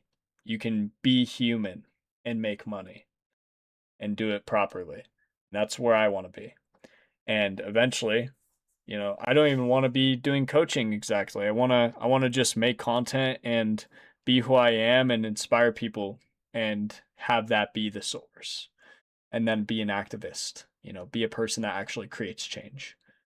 But I don't want to be a person that is becoming the evil that I seek to destroy. So it's an interesting conversation being in sales. I think that there's a way to do it bad faith-like and a way to do it in a good faith way. What's up, Cookie Monster? We're talking deep. That finally feels whole, but that version of you can never exist if you don't learn to accept yourself as a person, not just as a concept of a person. Obscuring your own emotions with fancy terms does not help you grow any faster than someone with zero self-awareness. It only makes you feel better mentally, but not emotionally. When the self-improvement industry tries to make you perpetually aware of your inadequacy, they do that because they know that satisfaction would be bad for business. Environments are designed to nudge you towards certain types of decisions. You're not anxious because you're self-aware. No, it's not that simple. You're self-aware because anxiety is turn this off. The default state of inadequacy is a part of choice architecture. Everyone feels it in one way or another. You'll rarely find a truly satisfied person in our digital age. Problem to solution pipelines exist for the strangest things when you think about it critically. The process of self-improvement is ridiculously gamified nowadays, and don't get me wrong.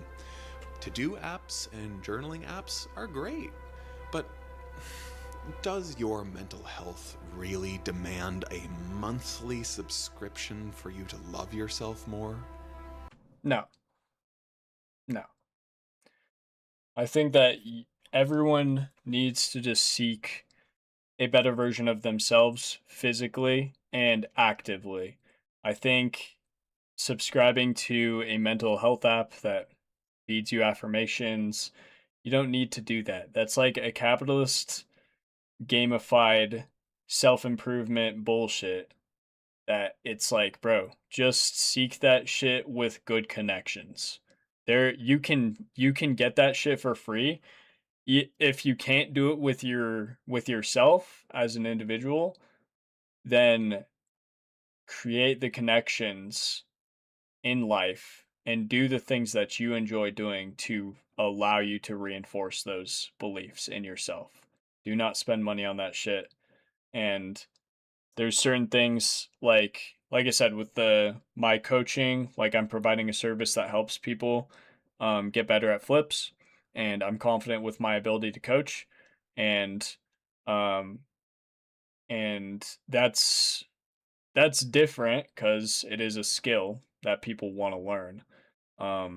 but at the same time, you can still be a piece of shit when you're doing it. Like, if I was a person that was like, holy fuck, how can I like make as much money as possible while doing this and like become mad successful so that I can just keep all the wealth to myself or whatever, or like become ridiculous and less humane about it, like less understanding about it, then I think that's an evil way to go about it.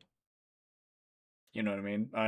I think you should always be looking for like, how can I fucking improve the standards for everyone else? I want to give back to this community. I want to do something for this community that's beneficial by offering this and building it up and doing something good. You know what I mean? Not only offering knowledge and like helping people in that aspect, but also what am I going to do for the community once I do make it and have like enough money to provide for others. I think that's a good way to think about it. But think about like elevating yourself, like, oh my God, I can't wait till I can like buy a Lambo with this shit. It's like your heart is in the wrong place with that stuff. I feel like I think that you can have goals and aspirations, you can have nice things, but your heart needs to be for the cause first and foremost before you relish in success. You can pick up on success as you go and give yourself nice things and you know, do those things for yourself, but you have to actively be participating in a way that makes you actually fulfilled, which is community and elevating those around you. I think that that's the right way to go about it. And everyone has their own philosophy on life. I don't know if one's better than the other, because at the end of the day, we're all humans, we're all different. But and we have limited knowledge on how to do things, but that's just my philosophy on it. Elevate everyone else around you if you are able to. And if you're not able to, then play the game and figure out how you can make a change. Create an actionable plan. For real. Yeah, Alien is going well, by the way. We are kind of at a part that's really hard again.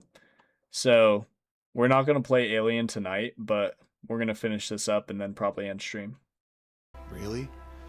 Is the answer to your struggles growing a paid journaling app's digital pet on your screen?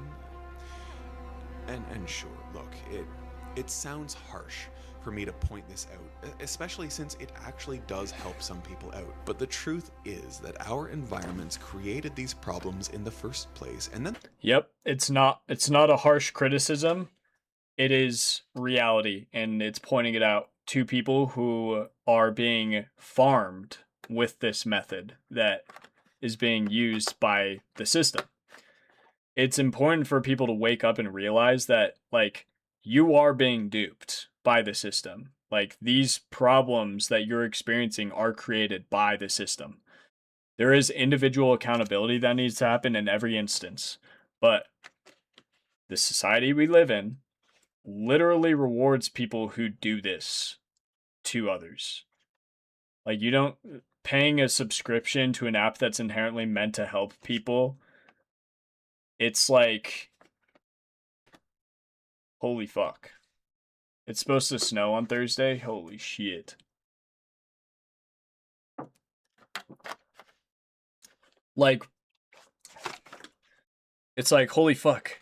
How can we make money? Unless that company is like, oh yeah, all of this money is going towards, like, we are paying our employees, but then, and maybe the owner of the app is getting paid a commission that's like equal to the employee's pay, and then the rest of it is going to like mental health, or the rest of it is going towards like organizations that are fundamentally progressive towards advancing society. Something like that, like, to where it's not like, oh shit, like if you do this, it's like, yeah, I have an app that like it pays me, but it's not making me a fucking like multi-million-dollar man. You know, it's an app that helps, that basically I could live off of, but I'm not like farming money off of disparaged people.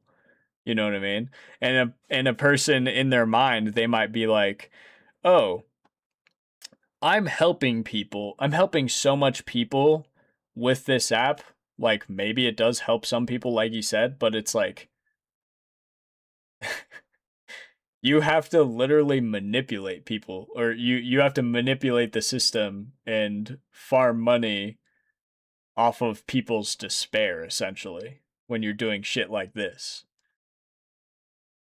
Like the service you're offering is, it's not necessarily educational. Like all this shit can be done if a person simply experiences life and takes the right actionable steps, and you're just basically telling them like sweet nothings. Montana weather is ass sometimes. For real, bro. For real. Wait, holy fuck. Let me look. Let me look, bro. What's the weather on Thursday, bro? Hold on, bro. Ooh, it's just windy for me. Did you say? Said, oh, Thursday. Yeah. Yeah, it's just windy. Where is it snowing at? Here. Livingston or something? Alright. They turn around to sell expensive solutions to us. Yeah. All of I think another thing is like if it's pretty expensive for something that does like just that, it's like, okay, dude. If it's like 99 cents, it's like, all right, that's like more justified, but it's still like playing into like how many people can I get on this fucking app that they're probably not going to actively use. Like the subscription system in itself is like kind of manipulative, where it's like, yeah, we need to get these people on subscriptions so they can forget about the subscription and keep paying for it. Like that is literally a business model that people actively push. They're like, we need to make subscriptions so people forget. People forget that they're paying for it, and they just like don't use it. Like even in the past, I've thought about it where I'm like, a lot of people are probably just gonna forget if I make a subscription based service. And then I was like, that's kind of bad. That's kind of stupid. Like they shouldn't forget. They should fucking only pay for the thing if they're using it.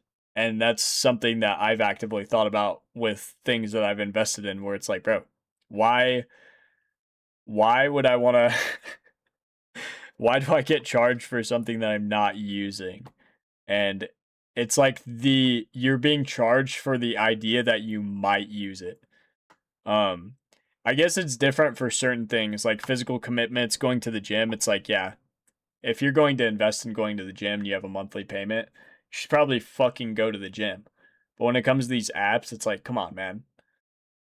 Like you're going to open that app one time and then you're going to forget about it, and it's just going to get charged over and over and over again. You're going to be like, "Oh, I'm keeping it just in case if like I have one of those low nights." And it's like, stop paying for that shit, please.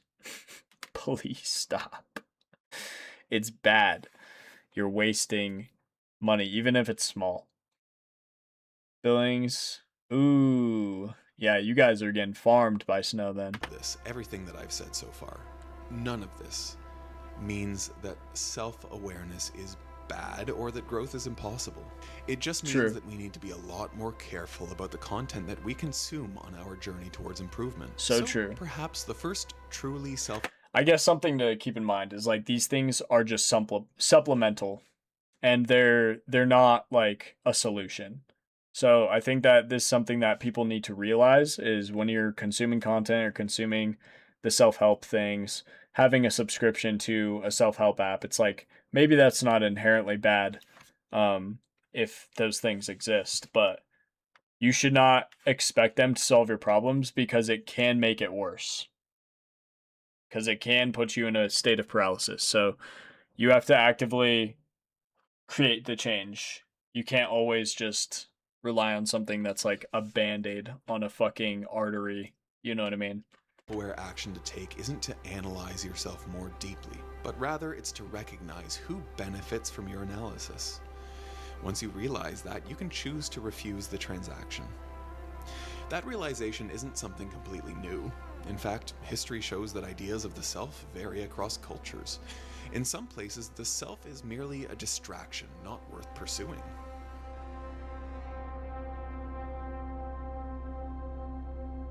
When we think of Western civilization and her ideals, the earliest philosophers often come to mind. Figures like Socrates have played no small part in shaping society's core ideas. He promoted the belief that there is a real you buried somewhere underneath everything that the world assumes, and your job is to find it, to know yourself, and to be authentic. Was he right? Is our goal in life to know thyself and uncover our truth? If so, did our world evolve from this mentality? After all, therapy... This is much deeper than Doritos. For real. I still have the Doritos, by the way. Welcome to the stream. I think you showed up almost towards the end of it, and this video is gonna be so motherfucking long, dude. It's like only me that could turn a 31-minute video into like an hour and a half. Holy shit. is not exactly new, and the people that shaped it were not perfect. Sigmund Freud is often credited as the father of psychoanalysis and a key figure that helped in shaping modern clinical psychology, and yet he's the same person that introduced the concept of penis envy in young girls. What?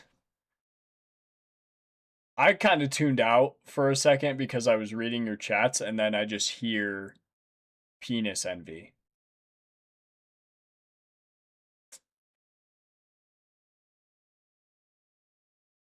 I don't know. Should we rewind or should we just glaze past that? And he said in young girls. That makes me... Oh, I don't... What the fuck are you talking about?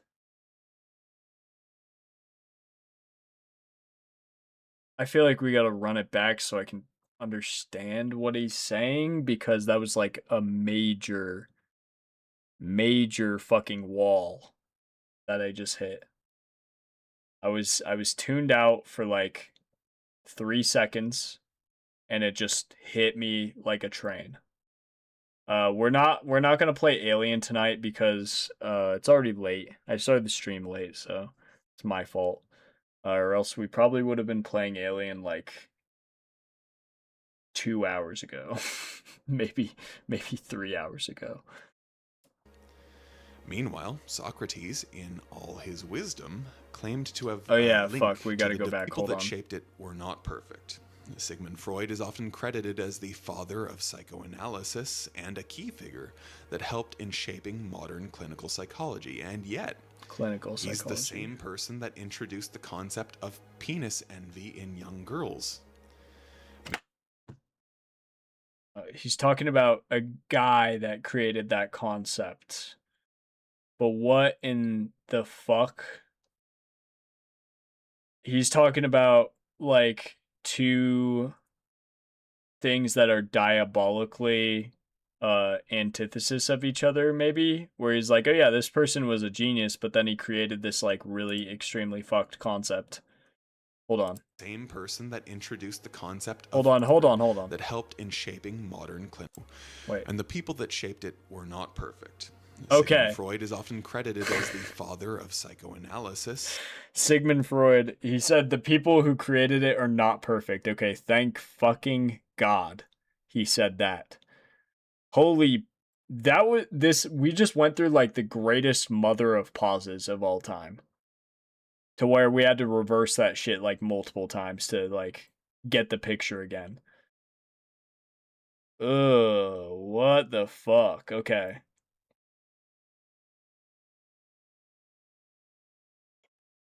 Died September 23rd, 1939. Good fucking riddance. Good fucking riddance. Neurologist and psychologist. Yep.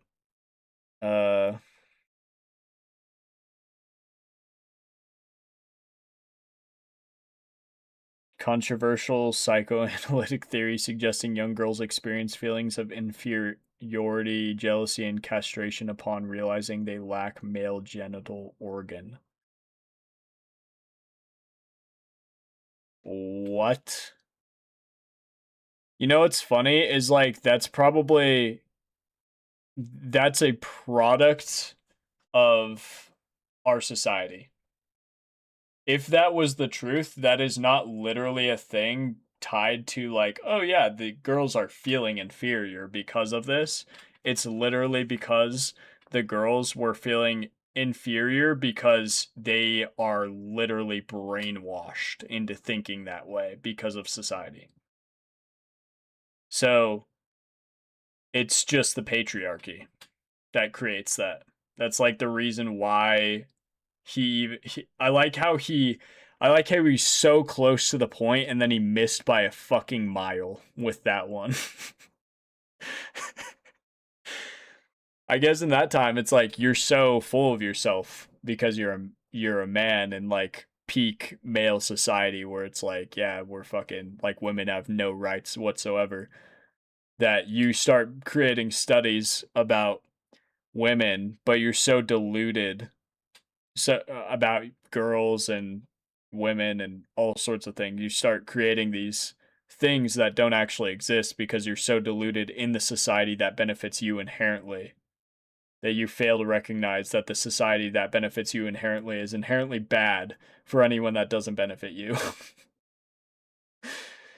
Yes, we are, Flemgus. Holy mother of God. I'm the only person in the world that can turn a 30-minute video into like an hour and a half. This shit is fucking insane. Straight up. And a key figure that helped in shaping modern clinical psychology. Okay, we're gonna skip that real quick. I don't want to hear him say it again. To have a link to the divine which guided him as a private inner voice that no one else could hear. Now, it might seem odd for me to point these things out about Western philosophy's biggest icons, but it does reveal a crack in our understanding. Yep. Western therapy developed itself from a place that says find yourself, from people who never quite had a final answer for what a self even meant. None of this... This is not a different video, this is the same video. So yeah, we're fucked, we're cooked. It's not religious, it's actually he's talking about how individuals who innovate are not perfect people, and he referenced Sigmund Freud, which is a person who helped like innovate. Hold on, let me look at it real quick again. He was a neurologist that like helped us understand psychoanalysis, theory and therapeutic method to, I didn't say Siri, to treat pathologies arising from conflicts in the psyche. So just like anxiety and shit. He's a psychoanalyst, but he also like created the theory of penis envy in young girls. So him creating that theory simultaneously makes him a fucking dumbass. Basically. You should make a YouTube video of this. Of what? This is a YouTube video that we are reacting to right now, and it's going to be turned into a YouTube video. You are currently on YouTube. In the future. Presently. Means that Western philosophy is worthless, but it does raise some questions. What if the idea of finding yourself is built on an assumption that isn't, in fact, universal? Eastern philosophy started from a different place. Therefore, it may hold the potential answers to issues that exist with self-awareness. So, the big reveal with Eastern philosophy is... Stop taking meeting notes and let ClickUp AI Note Taker do it for you. It allows you to focus on your meetings. Don't say anything about the ads. The self is an illusion and should be dissolved. In Buddhism, this concept is called anatta, or no self. You're already on YouTube? It doesn't mean Oh, you shit. don't exist. You do.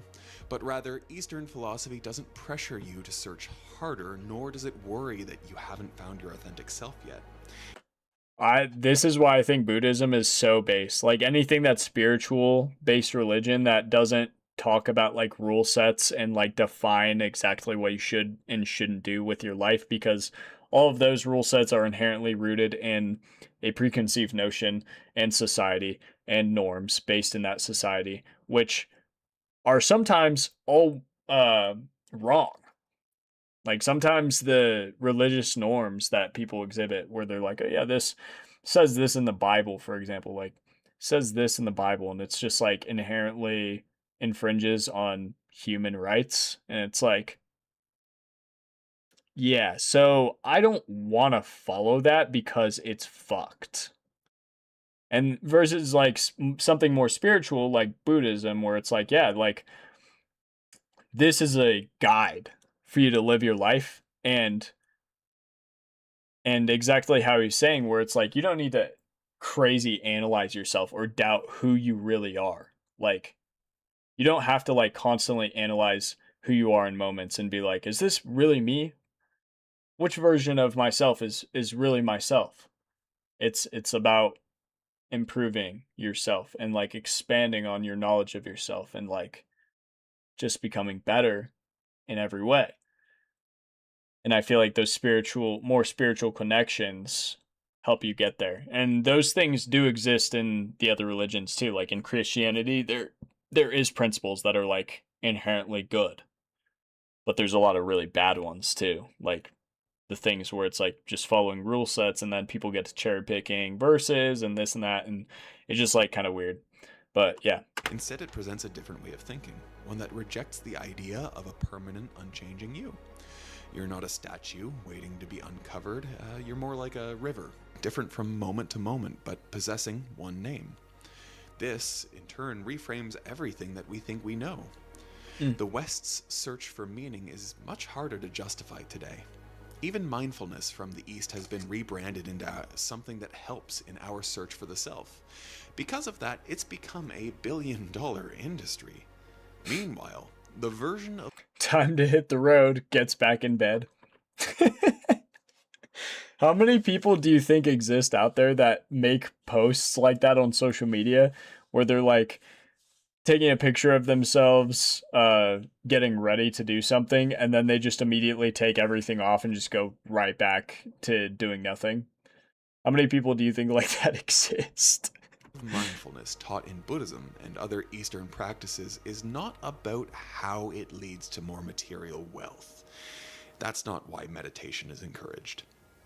The real purpose of meditating is not to create a calmer self, it's to realize that there is no self to calm. We are one with everyone and everything around us, a part of some greater whole. So Yet, dope. We turned a liberation practice into a tool for self-improvement. The Taoist philosopher Zhuangzi takes us even further. He didn't just point out that the self is an illusion, he actually said that the search for truth can become another cage. Pondering on whether he only dreamed he was a butterfly or if he's a butterfly dreaming he's Zhuangzi makes for a hilarious yet deep thought. You see, Zhuangzi himself didn't have an answer to this dream, and that was the point. Western philosophy demands, it screams for certainty. That is so cool, actually, that he made this point that like we demand for certainty in so many things. Like even with religion, when you're following religion, it's like your need to follow certain religions, it almost demands certainty rather than you actually being certain within yourself that that's what you believe. I think a lot of people cling to things out of fear that they would be wrong in instances where that thing isn't the truth, if that makes sense. So like for me personally, I'm okay with not knowing shit. I'm glad that he touched on this. This is helping me understand myself better. But I'm fine with not knowing the truth about something. Like I would rather be curious about what the truth is and try and seek it out for myself and figure out what that means for myself. But if I die without figuring out like the truth, if there's like a God or what God exists as the real God or whatever, I'm fine with that. Like I am okay with not knowing. Is that weird? I think it's fine to not know things, in the sense that the questions that you want to be answered that are impossible to answer can't be answered now, so it's okay to leave it to uncertainty. I think that it's totally fine, and it gives you a greater sense of inner peace and allows you to take action in your life because you're not so concerned about what the answer is. So I think simultaneously, with some religions too, if you associate with a religion, it's kind of similar because you have no doubts in your mind. Like some people really have no doubts that the Christian God exists, and I think that helps them execute in life because they have certainty about something. But simultaneously, if you have uncertainty and you're okay with it, it does the same thing, in my opinion. But yeah, I don't know. But Buddhism offers liberation through insight. Shuangxi's answer is a shrug. Not an arrogant or a dismissive shrug, but a relieving one. He invites us to see that our desperation to cling to an idea of who you really are is simply another form of attachment. The self isn't solid, so trying to search for it is futile. Memory corruption, our performance of privacy. These aren't universal problems. Instead, they are symptoms of a culture that believes in a solid, findable self. If you don't believe in that concept to begin with, well, you won't feel as lost constantly. And yeah, it's humbling to accept this idea, especially when you're so attached to all that you already are and the idea of who you could be. But the truth is, this plugin was made for producers who still want to make real music in 2026. Meet co-producer. if you're both the dreamer and the butterfly, well, why bother thinking about which one is the real you? Forgetting. Now, I'm not saying you should forget everything you know and go become a Buddhist. Have you guys seen that video of the guy? And it's like, it's a meme. It's like, forget everything you know. Or yeah. He starts the video off with saying like, forget everything you know. And then he just like zones off and he like starts staring past the camera and he's like, and that's just the video. Shit is so fucking funny. I don't know why I even brought that up. Now that I brought it up, I like don't think it's that funny. It feels like I'm just performing for you guys. It's my performer self doing the most right now.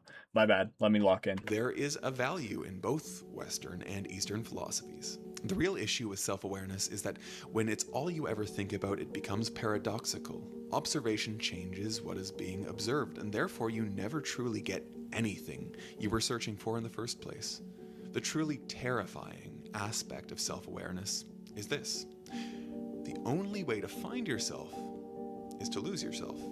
So, what we're saying is take risks, act, and learn to live without the constant narration or self-criticism, because the real you isn't the person you see in your reflection. It's the one dancing to the beat of life's drums when you forget to look. If you want to get better at so being sick. yourself without the constant self-criticism, one thing that I can't recommend enough is taking learning seriously. When you're consistently upgrading your thinking and expanding your knowledge, you build a quiet confidence. There's a real sense of progress that makes you feel good about who you're becoming. And beyond that, the skills and insights that you pick up can genuinely change your life for the better. That's why I love Brilliant. I knew it. Sponsor of today's episode. I knew it, bro. Brilliant. I was like, Thanks. this oddly is being set up to be an ad. And I fucking knew it. I was just not sure because I was like, I think it's at the end of the video. Why would it be an ad? But yeah, it's a fucking ad. You got to make your money, I guess. It's just funny because he kind of like talks about this earlier in the video, how he's like, yeah, like is a wait, why did he say that? Why did he say that earlier if he's gonna put an ad in this video that like directly contradicts that? I guess it's not the same level. Earlier he was talking about like a anxiety app or something. Like, is paying a subscription to an app that like feeds you affirmations and stuff really good for you? He's like, don't get me wrong, it's helped people before, but is it really good for you to like pay into something like that that's created by the system? And he's like, you should seek action and stop like focusing on the inner self. I guess this is different because it's like actual learning and an actionable thing where it's like you're actively participating in learning rather than like feeding into daily affirmations or something like that. So maybe it's not the same, but I would be worried about how Brilliant took this ad after after talking about that earlier in the video. But that's the end of the video because the rest of the video is an ad. But W video, that was actually really insightful, and I feel like I learned a lot about myself, so I'm really excited about that. Thank you, Aperture. Though the ad at the end, maybe not the right video for this type of ad. I'm not gonna lie. I don't know, maybe I'm looking into it too deep, but I feel like that it could be perceived the way that you don't want it to be perceived.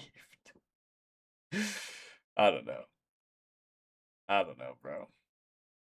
W video though, honestly, it was a good one. I learned a lot, actually. A lot. Super hyped about that. But yeah, so we'll probably end the video off here because I'm not going to be playing the Alien Isolation tonight. Food for thought, Doritos for the mind. Yeah, for straight up. Straight up. You said it perfectly. Absolutely perfect. Straight up, man. Elite. Elite. But yeah. I hope you guys learned something about yourself too, just like I did.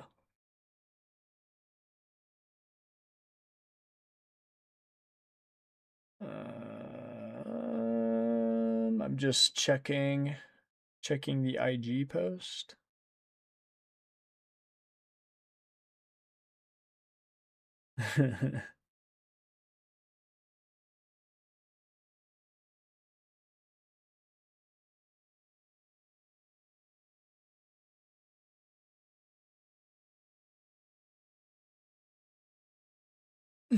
We learn something new every day.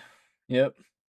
I feel like this one was a roller coaster because it's helping me actively understand myself in my current form. Like, I'm actively going through the exact issues that he was talking about in this video that I'm like, holy fuck, this is actually going to help me execute better in my own life in the present. Which I've already, like, started to figure out the shit that he was talking about in this video, like, a few months ago. But I'm still, like just feeling a lot of pressure in my life to where I still feel weird, you know what I mean, about it. So it's tough. Very, very, very tough.